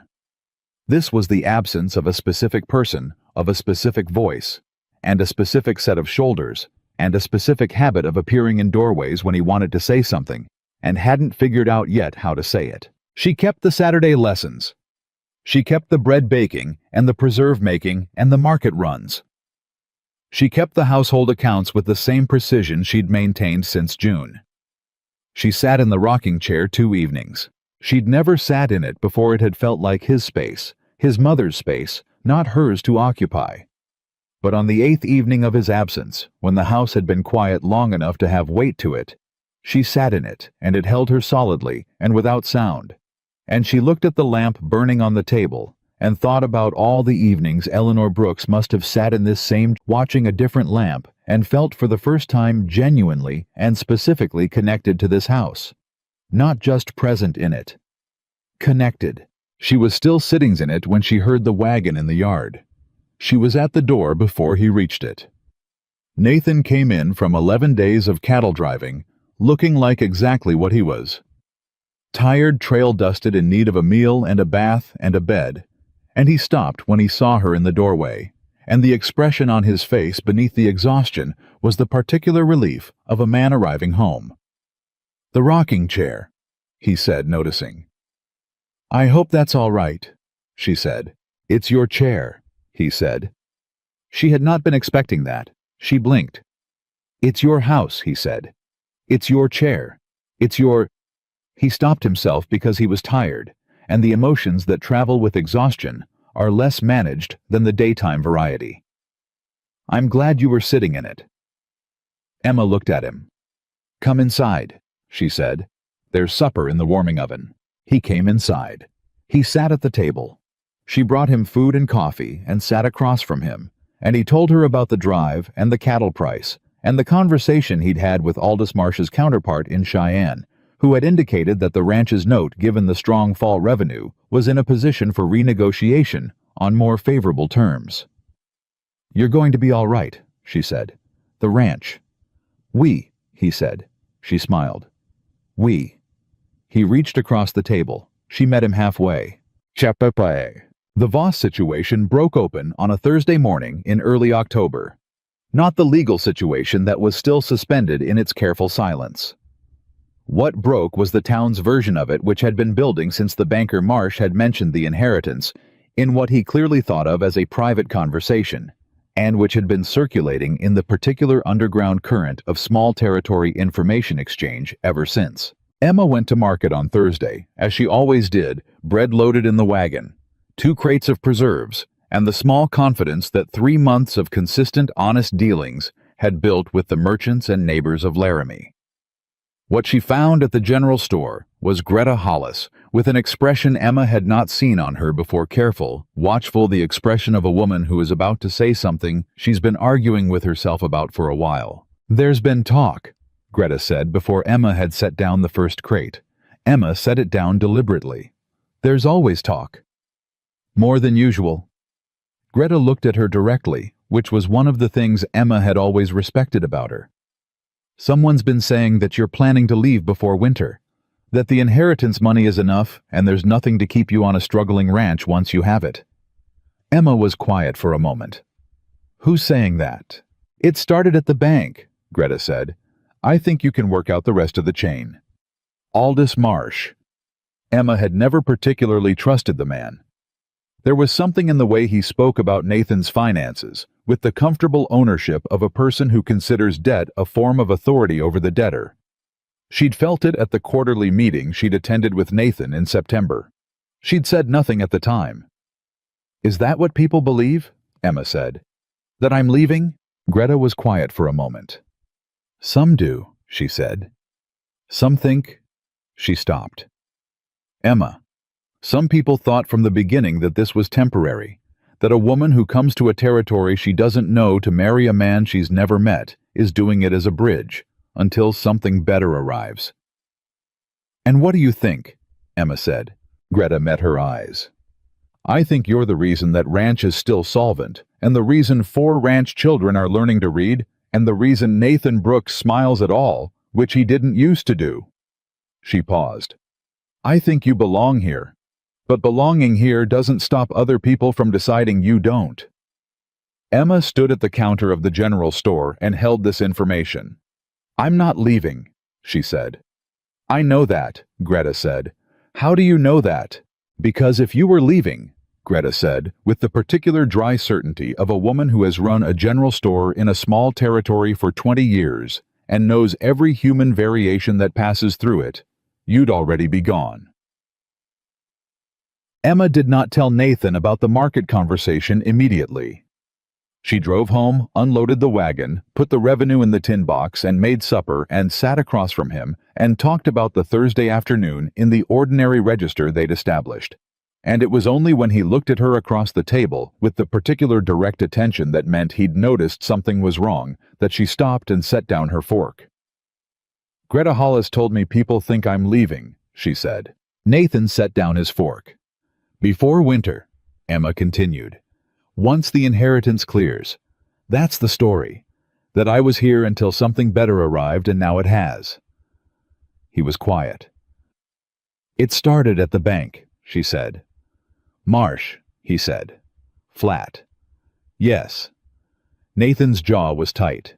She watched him process it the particular way he processed things that made him angry, which was with a controlled internal compression that was more dangerous in some ways than outward anger. "I'll go to Laramie tomorrow," he said. "Nathan, I'm not going to let a banker spread stories about my wife without me, Nathan." She held his eyes. "What would you say to him?" He stopped. "What would you say that would change what people already believe?" she said. "The story is already out. Going to Marsh's office and making demands only confirms to the whole town that there's a reason for demands to be made." He looked at her. The compression was still there, but he was listening. "Then what?" he said. She picked up her fork. She set it back down. She had been thinking about this for the entire drive home, and the answer she'd arrived at was not complicated, but it required something from him that she couldn't ask for directly. She could only create the conditions for it and see whether he chose it. "Nothing," she said. "We do nothing. We continue exactly as we are. The truth is the truth. It doesn't require defense." He was quiet for a long time. "I hate that," he said. "I know," she said. "I do too." "You've done nothing wrong," he said. He stopped. She could see him choosing between the managed version and the true one. He chose the true one. "You've given this ranch everything you had, and you've done it honestly and without complaint. And the idea that people are sitting in Laramie deciding you're using me—" He stopped again. The compression was in his voice now. "It makes me want to do something I know isn't useful." "The best thing you can do," she said quietly, "is exactly what you've been doing. Show up. Work the ranch. Let the ranch speak." "The ranch isn't the one being talked about." "No," she said. "I am. And I'm asking you to trust me to know how to handle it." A very long silence. "All right," he said. "Thank you," she said. He looked at her for another moment, and she could see that trusting her to handle it cost him something, because protecting was the instinct of a man who had failed to protect before, and lived with that. She wanted to say something about that about Margaret, about the things he'd never said to her directly, but this was not the evening for it, and she let it rest. She reached across and touched his hand briefly. He turned it over and held hers for a moment, and then they both picked up their forks and finished supper. What neither of them knew was that across town, Clara Voss's lawyer had sent a second letter, not to Emma, to Harrington and Graves directly. The second letter contained a piece of information the lawyer had apparently obtained through whatever means lawyers in Kansas City obtain information, which is to say, through the meticulous and relentless process of looking for any weakness in a position they want to undermine. The information was this. Emma Harper had been employed as a teacher in Springfield for 3 years. During those 3 years, she had on 2 separate occasions been involved in the administration of small charitable funds connected to her school. Both funds had been managed with complete integrity. This was not a corruption allegation. But the existence of these funds, the lawyer argued, demonstrated that Emma Harper had a pattern of associating herself with financial resources that were not her own, and directing them toward outcomes she had predetermined without adequate consultation with the actual stakeholders. It was an argument so tenuous, it was almost an embarrassment. But it would be made, and it would be documented, and it would be attached to a court filing if Harrington and Graves did not advise Emma to settle. Harrington and Graves sent a forwarded copy to Emma in early October with a carefully worded note advising her to consider her options. Emma read the letter at the kitchen table on a Tuesday morning when Nathan was in the North Field. Then she read it again. The anger she felt was clean and specific. Not at Clara Voss exactly. Clara Voss was doing what people do when they believe money belongs to them by proximity and are willing to work to The anger was at the mechanism. At the way the lawyer had taken the thing Emma was most genuinely proud of, 3 years of honest teaching, 2 small funds managed with scrupulous care for children who had nothing, and reframed it as evidence of predatory intent. At the way goodness could be picked up and turned around to look like something else entirely, if you held it at the right angle in bad light. She sat with the letter for a long time. Then she did something that surprised her. She got up, walked to Nathan's desk in the small room off the front parlor where he kept the ranch's official records, and she took out a sheet of paper and a pen, and she wrote to Harrington and Graves. Not to negotiate. Not to settle. She wrote to instruct them to proceed with the defense of her claim to document the Springfield teaching funds in full, and submit them to the court with complete transparency, and to make clear to Clara Voss's lawyer that she was prepared to let a court examine every financial decision she'd ever made because she had nothing to fear from examination. She sealed the letter. She addressed it. She set it on the hall table to go with the next post. Then she went back to the kitchen and made bread because it was Tuesday, and bread was what Tuesdays required. And she worked the dough with her hands, with the particular vigor of a woman who has just made a decision she's certain of.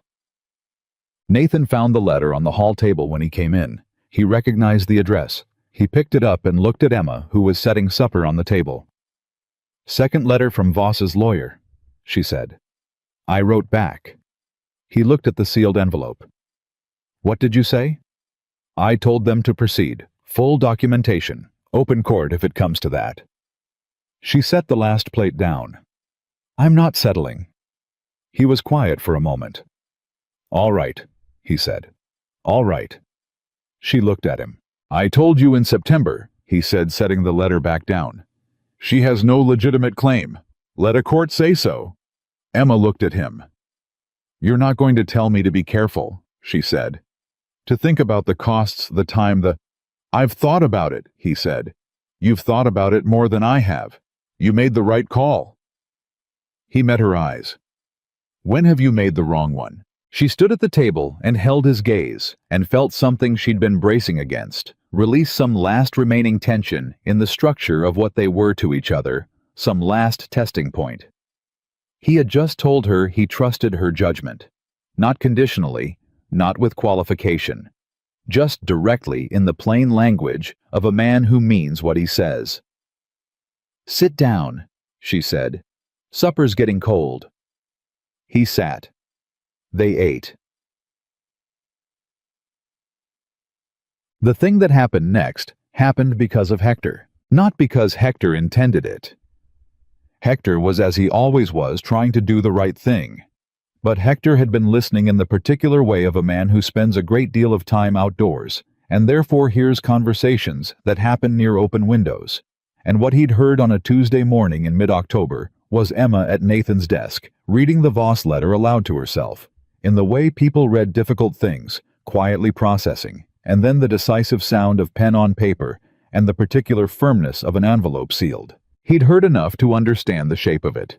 And Hector, who had 9 years of investment in Nathan Brooks's well-being, and 3 months of investment in Emma Brooks's well-being, did something he would normally never do. He talked. He talked at the bunkhouse that evening. Not extensively, just enough. He told Pete and the 2 seasonal hands that Mrs. Brooks had gotten a lawyer's letter trying to take money that was rightfully hers, and she'd told them to go ahead and take it to court because she had nothing to hide. He said it the way he said most things, briefly, without drama, with the authority of a man who was reporting a fact. By Friday, it had moved through 4 separate conversations beyond the bunkhouse. By the following Tuesday, Greta Hollis had mentioned it to 2 customers.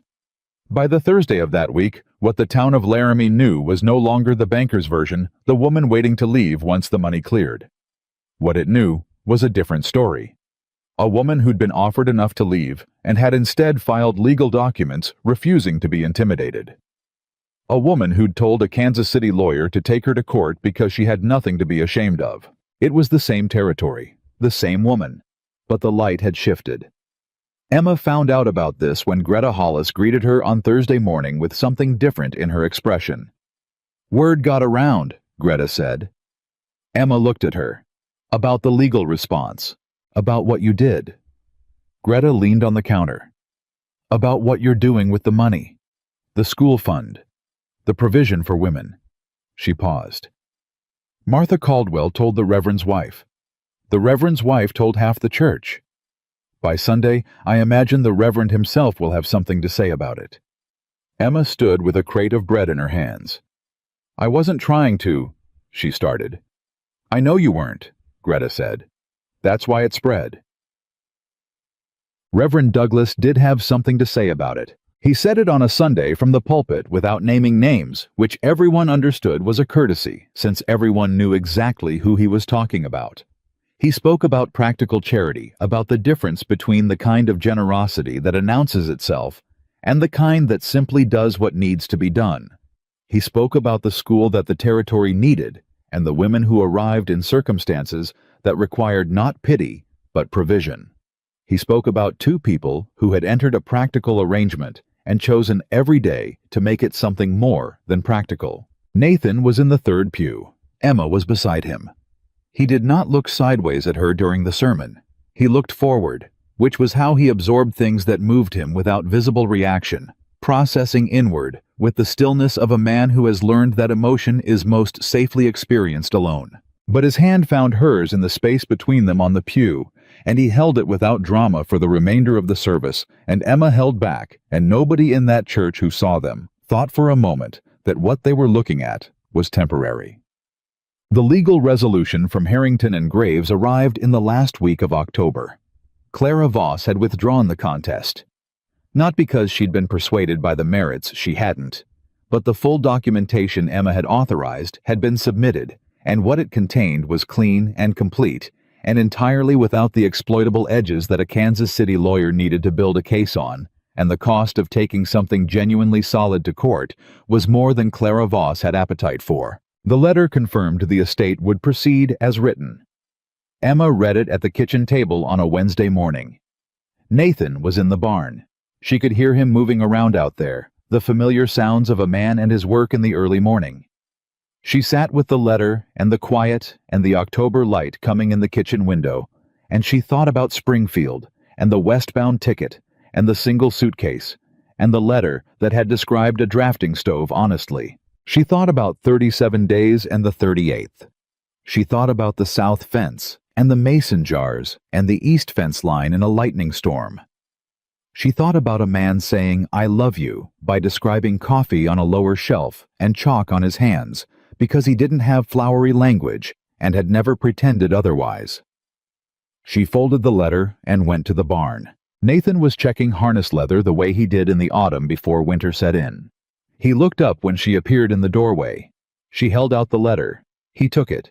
He read it. He looked up. "It's done," she said. He set the harness down. "Clara Voss withdrew," Emma said. "The estate proceeds." Nathan stood across from her in the barn, with the October morning around them, and looked at her with the particular expression she'd learned over 5 months, the one that meant he was feeling something larger than his management of it. "Are you—" he started. "I'm good," she said. "I'm very good."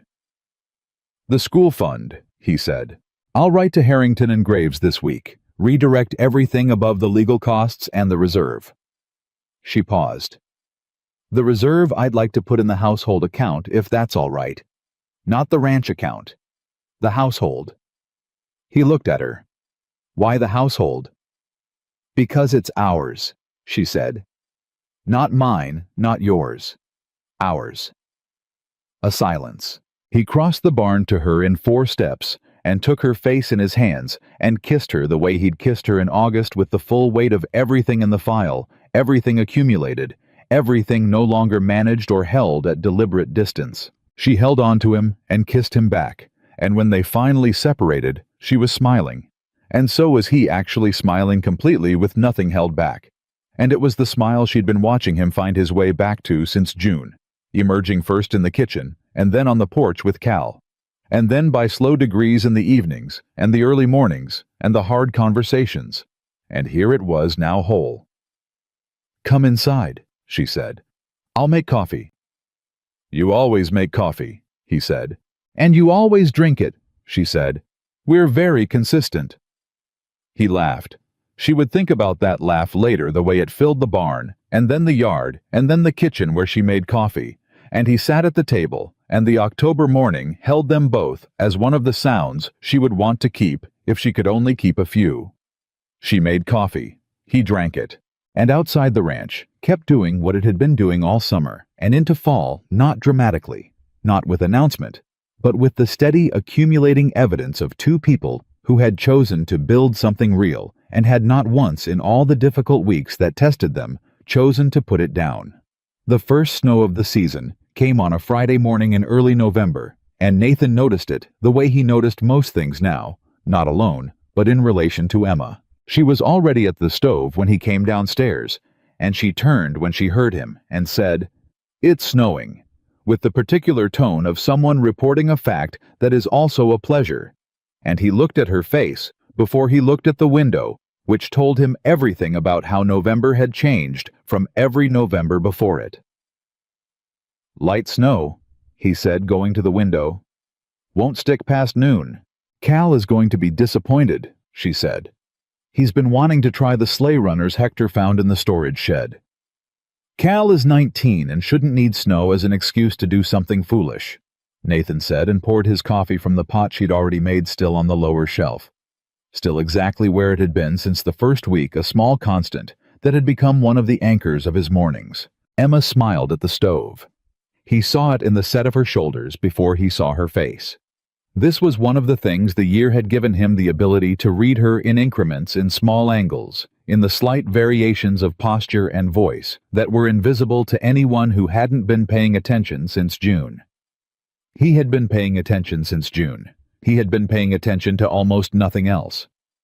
He sat at the table. She brought her own coffee and sat across from him.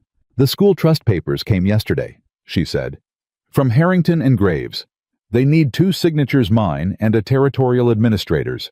Reverend Douglas says Judge Albright in Cheyenne will sign as administrator. He's already spoken with him." "When do you need to go to Cheyenne?" "Douglas thinks he can arrange it for next week." She looked at her coffee cup. "I'd like you to come." He looked up. "You don't have to," she said, in the tone she used when she was about to tell him she didn't need something she did in fact need. "I'll come," he said. She looked up. The expression on her face was the one he'd been cataloging all year, the one she kept controlled in public and let him see in private, the one that meant she'd been prepared to be told no, and had not expected yes, and was absorbing the yes with the careful gratitude of a woman who had learned not to take things for granted. "Good," she said, and then more quietly, "Thank you." "Stop thanking me," he said. "Stop making it necessary," she said. He almost smiled. She saw it and did smile, and they sat with their coffee in the Friday morning quiet, while outside the snow came down in the light, inconclusive way of first snows not committing, just suggesting winter was on its way. The trip to Cheyenne happened on a Wednesday and Thursday, 2 days that Nathan would remember, not for the legal formality of the trust documents, though that was significant and permanent, and exactly what Emma had said it would be, but for what happened in the hours around the formality. They rode the stage together, which meant 8 hours of proximity in a coach with 2 other passengers, a rancher from Carbon County named Willis and his wife, who introduced themselves with the open friendliness of people who travel well. Within 20 minutes, Willis's wife, a comfortable woman named June, had established that Emma was a teacher, that Nathan raised cattle, that they'd been married since June, and that they were headed to Cheyenne to establish a school trust. "A school trust," June said, with the particular warmth of a woman who has children and therefore has opinions about schools. "How wonderful. For which school? One that doesn't exist yet, Emma said. June blinked. I'm establishing the fund first, Emma said. The school follows. In this territory, you build the foundation before you build the building. Willis, who had been quiet until this point, leaned forward slightly. That's a practical approach, he said. He sounded like he meant it. She's practical, Nathan said. Emma looked at him. He was looking out the window in the studied way he had when he was saying something that mattered and didn't want to make too much of it. In the best sense, he added, still looking at the window. Willis glanced between them with the faint smile of a man who has been married long enough to know what he was looking at. He caught his wife's eye. She returned the expression. Neither of them said anything about it. Some things are better appreciated quietly. Judge Albright's office was compact and orderly, and smelled of old paper and wood oil, and the judge himself was a small dry man in his 60s who had the efficient precision of someone who had processed a great many documents in a long career and had learned to identify the ones that mattered. He read the trust papers twice. Emma sat across from his desk with her hands folded composed. Nathan sat beside her. Reverend Douglas, who had ridden up separately the day before, sat to Emma's left and provided the clerical attestation the trust required. When the judge looked up from the papers, he looked at Emma directly. The beneficiary class, he said. Widows and children of the Wyoming Territory with insufficient access to formal education. No income threshold. No threshold, Emma said. Need is the only qualification. The administrative structure you've named Reverend Douglas as initial trustee. With a succession provision, Emma said. The trust can't depend on any one person. Douglas was willing to serve as initial trustee because he has existing relationships with the families most likely to need it, but the trust continues regardless of who administers it. The judge looked in the papers again. The fund amount is substantial for this territory. Yes, Emma said. And the personal retention. He found the line. This is your entire personal retention, legal fees, and a household reserve. Yes. He looked up. He looked at Nathan. You're comfortable with this arrangement? Nathan held the judge's gaze. It's her money, Judge, her decision. That's not quite what I asked. Yes, Nathan said. I'm comfortable with it. The judge held his gaze for a moment longer, in the way of a man taking a measurement. Then he looked back at the papers, uncapped his pen, and signed. The scratch of pen on paper was brief and permanent. Emma exhaled, not dramatically, not with tears, just a single, quiet release of breath that Nathan heard, and that told him exactly what this moment cost her and exactly what it was worth. He reached over and put his hand on hers, on top of the desk in front of the judge and the reverend, and whoever else might be watching. She turned her hand over and held his. Congratulations, Mrs. Brooks, Judge Albright said. That's a real thing you've just done. Yes, Emma said. It is. They stayed the night in Cheyenne at a small hotel the Reverend had recommended, and over supper, Nathan did something he hadn't done in 5 months of growing closer to this woman. He asked her about Daniel, not combatively. Not with the particular male discomfort of a man asking about a predecessor out of insecurity. He asked because they were sitting across from each other at a supper table in a hotel in Cheyenne, on the evening that her trust had been signed, and the conversation had moved through the practical and into the personal. In the easy way it moved now, and Daniel Harper had been present in the background of everything, the estate, the trust, the woman Emma had become in the years of that marriage, and Nathan understood that avoiding him was its own kind of dishonesty. What was he like? Nathan said. Emma looked up. She read his face. He could see her reading it, assessing his tone, deciding what the question was actually asking. Careful, she said finally. Cautious. He had a great deal of anxiety about things he couldn't control, which made him try very hard to control things he could. She paused. He was not unkind. He needed things to stay exactly as they were. And I kept wanting them to be different, better, larger. She looked at her plate. I don't think he knew how to be married to someone who wanted things to grow. Nathan was quiet. "Did you love him?" he said. "Yes," she said. "In the beginning. And then for a long time I loved what I'd hoped he'd become, which is a different thing." She met his eyes. "Do you know the difference?" "Yes," he said. "I do."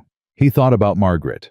He thought about the years after Margaret, the way he'd spent them maintaining a grief so carefully it had become a residence, a place he'd chosen to live because the alternative required something he hadn't been ready to give. He thought about a woman with one suitcase and had made him ready without intending to one ordinary day at a time. "Margaret," Emma said, not a question. "She was good," he said. "She was genuinely good. Warm, generous the way some people are born with a capacity for warmth that doesn't need to be learned." He looked at the table. "I loved her without reservation. I've spent 4 years wondering if that kind of thing happens twice." Emma was very still. "Does it?" she said. He looked up at her. "I don't know if it happens the same way twice," he said. "This isn't the same, what we have." He held her eyes. "It's not the same as what I had with Margaret. It's—" He paused, choosing his words with the precision he brought to everything that mattered. "It's made of different things. Sturdier things, maybe. Built slower, out of harder materials." She looked at him for a long moment. "I think that's the truest thing you've ever said to me," she said. "I've been working up to it," he said. She laughed. Not the small, contained version she used in public, but the full one. The one he'd heard directed at the children on the porch and had been storing since the first Saturday he'd seen it. He heard it land in the middle of his chest, the same way it always did, and decided he was never going to get accustomed to it, and that this was exactly the right outcome. They came home on Thursday evening to a ranch that had been managed in their absence by Hector with the quiet competence of a man who has kept things running through worse than 2 days. Hector met them at the barn, with the particular expression he wore when he had news, and wasn't sure of its reception. "Something happened," Nathan said. "Not a question." "Nothing bad," Hector said quickly. "Cal brought 3 new students Saturday. Kids from the Dawson spread 2 miles further out than he came from. He apparently recruited them himself." He paused. "He told their parents Mrs. Brooks was the best teacher in the territory." Emma stepped down from the wagon. "He told their parents that," she said. "Those were his words," Hector said. "I wasn't there, but Pete was. Said Cal made quite a speech about it." Emma looked at Nathan. Nathan looked at Emma. "He's going to need more slate boards," Nathan said. "I'll order them from Greta on Saturday," Emma said. They went inside. November built on itself the way good months do, each week adding something to what had been established, deepening what was already there rather than changing its nature. The school trust became known throughout the territory, with a speed that suggested people had been waiting for exactly this kind of thing, and recognized it immediately when it arrived. Reverend Douglas received 3 inquiries in the first 2 weeks from families who wanted to understand what the trust could provide for their children. A woman in Carbon County, a widow with 4 children, and no schooling beyond the 8th grade herself, wrote to Emma directly. She didn't know how she'd gotten Emma's name, but she'd gotten it asking whether the trust might help her children reach something beyond what the territory currently offered. Emma wrote back the same week. She described what the trust could provide. She described the Saturday lessons and what they'd grown into. She told the woman that the trust was not charity, but provision, a distinction she was particular about, and that the only qualification was genuine need and genuine effort. The Carbon County woman wrote again a month later. Her eldest had started reading properly for the first time. Emma pinned the letter above her desk in the small corner of the bedroom she'd claimed as a writing space. Nathan saw it there one evening and stood reading it with his shoulder against the doorframe. "She's the first one," Emma said from the chair. "Not the last," he said. "No," she said. "Not the last." He looked at the letter for another moment, then at Emma. Then he went back downstairs, and Emma sat in her chair with the lamp burning and felt with a completeness that left no room for the old uncertainties that she was in the right place and doing the right thing and living the right life. The twist arrived in December, and it arrived in a form no one had predicted. Cal came to the ranch on a Wednesday, not a Saturday lesson day, which was itself notable, and he came with his hat in his hands and the particular expression of a 19-year-old who has made a decision and is not entirely sure of its reception, but is going to say it anyway because he's reached the age where he's decided that saying things matters more than protecting himself from the response. Emma was in the kitchen. Nathan was at the table with the ledger. Both of them looked up when Hector showed Cal in. "I want to go to school," Cal said. "Real school, not just Saturday lessons." He looked at Emma. "There's a school in Laramie that teaches to the level of a teaching certificate. I asked about it." He swallowed. "I want to be a teacher." The kitchen was very quiet. Cal looked at Nathan because Nathan was the one who employed him, and Nathan's opinion therefore carried a weight that other people's opinions didn't. "I know I'd have to leave the ranch," Cal said. "I know the timing's not ideal. I know winters." "When does the term start?" Nathan said. Cal blinked. "January, second week." Nathan looked at the ledger. He looked at Emma. She was looking at Cal with an expression Nathan had never seen on her before. Not the teacher's careful encouragement, not the maternal warmth she showed the younger children. Something more personal than that. Something that looked from where he was sitting like recognition. "I'll need to replace you on the ranch," Nathan said. "Yes, sir. Pete can cover your duties. He's been ready for more responsibility." Nathan closed the ledger. "The school costs, have you looked at what it costs?" "Yes, sir. It's—" Cal named the figure. It was modest by some standards and not by his. "There's a provision in the trust for exactly that," Emma said. She was very controlled, very precise. "Educational advancement for residents of the territory who demonstrate ability and genuine need. You qualify on both." Cal stared at her. "Mrs. Brooks, I'd need your application by Friday," she said. "Reverend Douglas administers the disbursements. He'll need documentation of your enrollment and the cost breakdown." Cal continued staring. "Cal," Nathan said. Cal looked at him. "Close your mouth," Nathan said. "And thank Mrs. Brooks. Cal stopped. He turned back to Emma. He opened his mouth, and whatever he'd prepared to say, the prepared version of it, didn't come out. What came out instead was entirely unplanned.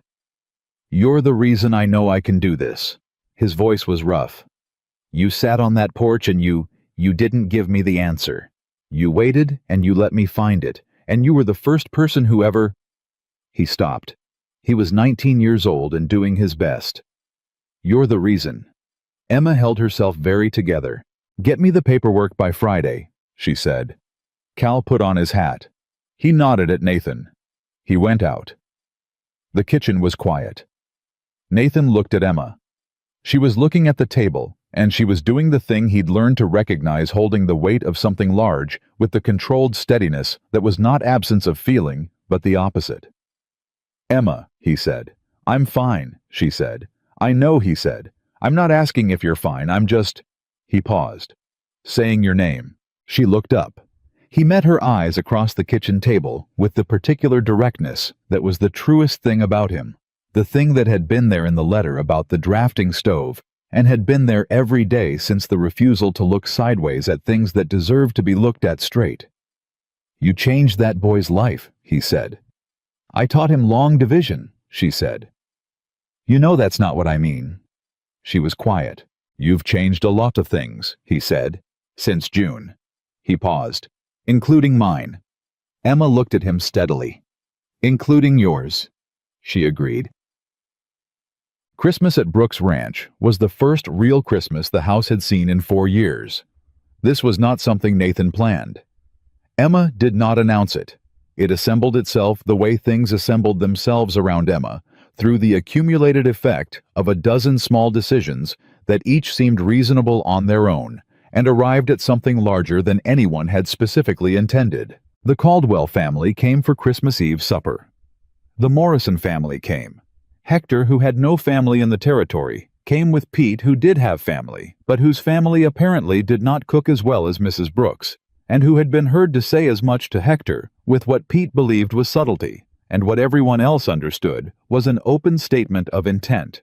Cal came because Cal was still at the ranch until January, and because Cal's family in Texas had not seen him in 3 years, and the distance made the holiday abstract. Reverend Douglas and his wife Clara came because Clara had been waiting since June for an occasion that permitted her to openly demonstrate the affection she'd developed for Emma, and Christmas Eve supper was finally that occasion. 11 people sat at a table and ate and talked and laughed, and the house that had been silent sound the way a vessel holds water completely without spillage, as though it had been built for exactly this. Nathan sat at the head of the table he'd sat alone at for 4 years, and Emma sat at the other end, and between them, the table was full of people who had nothing in common, except proximity to 2 lives that had chosen each other. And he looked down that table at her, and she was in the middle of telling Reverend Douglas something about the Carbon County letter with the focused animation she wore when she was talking about something that mattered, and she hadn't looked at him yet. And he held the moment before she did, held the picture of her at the other end of his table in the house. That was her house, among the people that were their people, and felt something complete. She looked up. She found him looking at her immediately the way people do when someone they know has been looking at them. She held his gaze for a moment. She smiled. The real one. The one that changed her face. He held it like something he intended to keep. The question came from Willis of all people. Willis from the stagecoach, who had become over the winter a neighboring acquaintance in the particular way of people who share a territory and a recognition that they've been introduced by circumstance for a reason. Willis and June rode over in early February with a fence line issue that needed a second opinion, and the fence line issue was settled quickly, and then there was coffee at the table, the way there always was, and June was asking Emma about the trust and the Carbon County letter and the school that was now in correspondence with 2 other families, and Willis was watching Nathan watch Emma with the expression of a man putting something together. "You 2 don't seem like a mail-order arrangement," Willis said bluntly enough that his wife gave him the particular look that wives give husbands who say true things badly. "No," Nathan agreed. "How'd it happen?" Willis said. "The how'd you go from an arrangement to—" He gestured at the kitchen, at the coffee, at whatever the kitchen and the coffee represented. Nathan looked at Emma. Emma looked at Nathan. "We didn't decide to," Emma said. "We decided everything else," Nathan said, "and love was what was left when we stopped deciding." Willis absorbed this. "That's either very simple or very complicated," he said. "Yes," Nathan said. June looked at Emma with the expression of a woman who completely understood and did not need it explained further. Willis drank his coffee. "Good arrangement, then," he said finally. "The best I ever made," Nathan said. Spring came to Brooks Ranch on a Tuesday, as springs do in Wyoming, not gradually, but in a shift a single morning, when the air was different, and the ground was different, and the light had changed its character. Emma found Nathan at the south fence. The south fence she'd watched him stand at in August, the first time the letter had fractured things between them. He was checking the line, methodical as always, hands on the post testing each one. She brought coffee.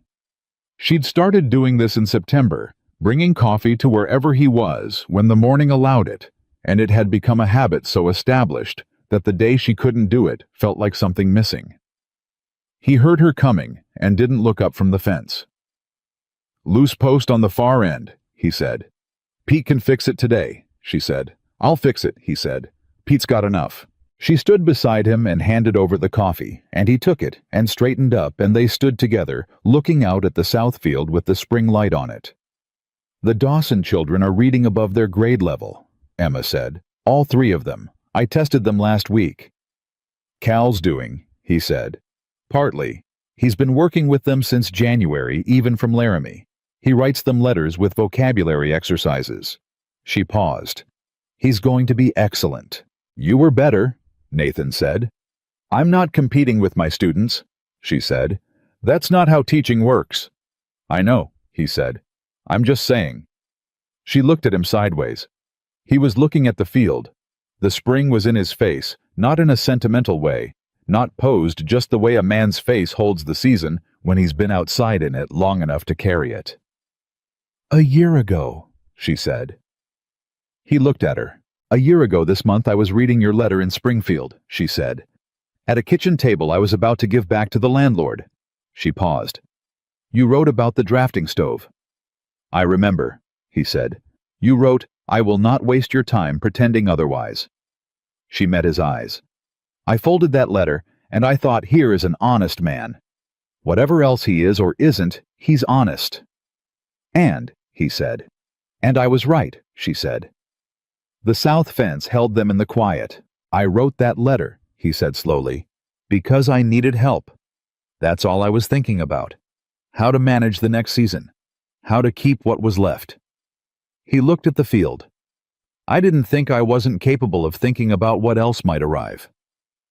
"Neither was I," she said. "And now," he said. She looked at him. At the man who had taught long division on a porch step and fixed water troughs that had been broken for 3 years and said, "I love you" by describing coffee on a lower shelf, who had crossed a barn floor in 4 steps when she needed to be reached and had stood beside her at a judge's desk in Cheyenne and said, "It's her money," her decision, with the plainness of a man who meant it entirely.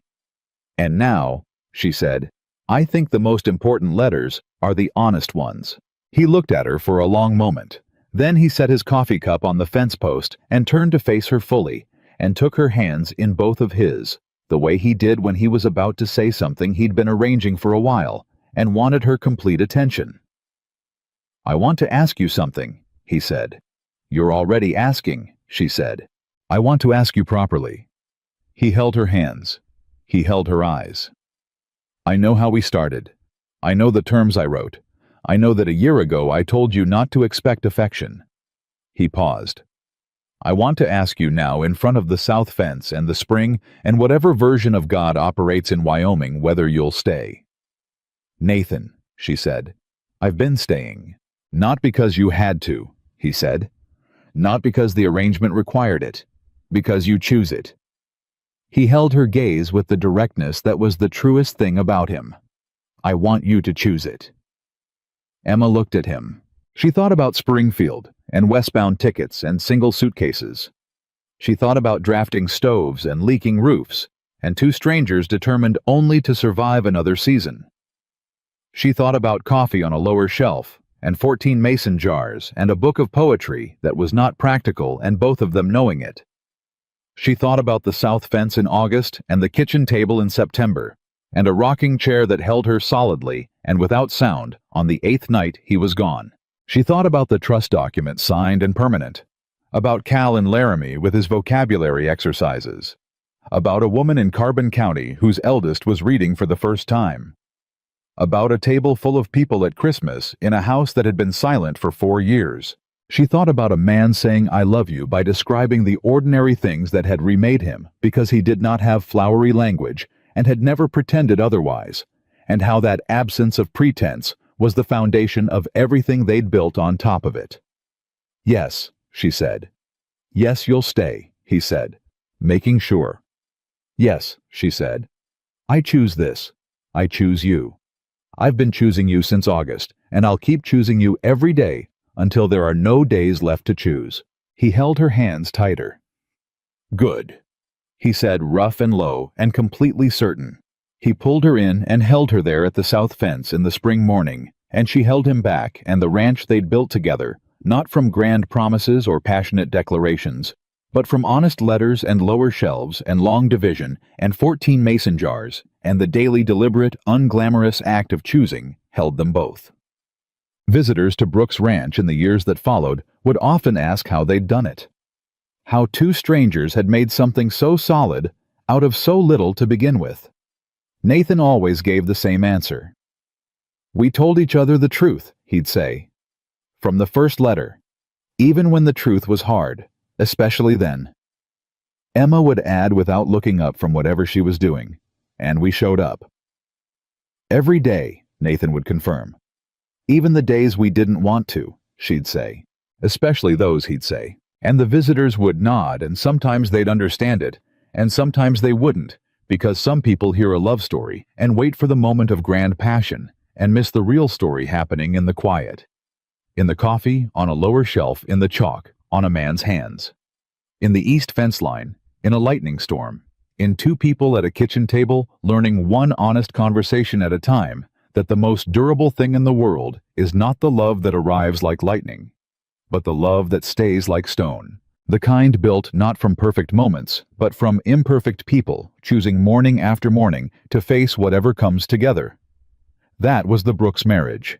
That was the Brooks ranch. Most solid thing Nathan Brooks ever built, not with lumber or wire or fence posts, but with honesty, patience, and the daily courage to let someone fully in. And it held. It held for the rest of their lives.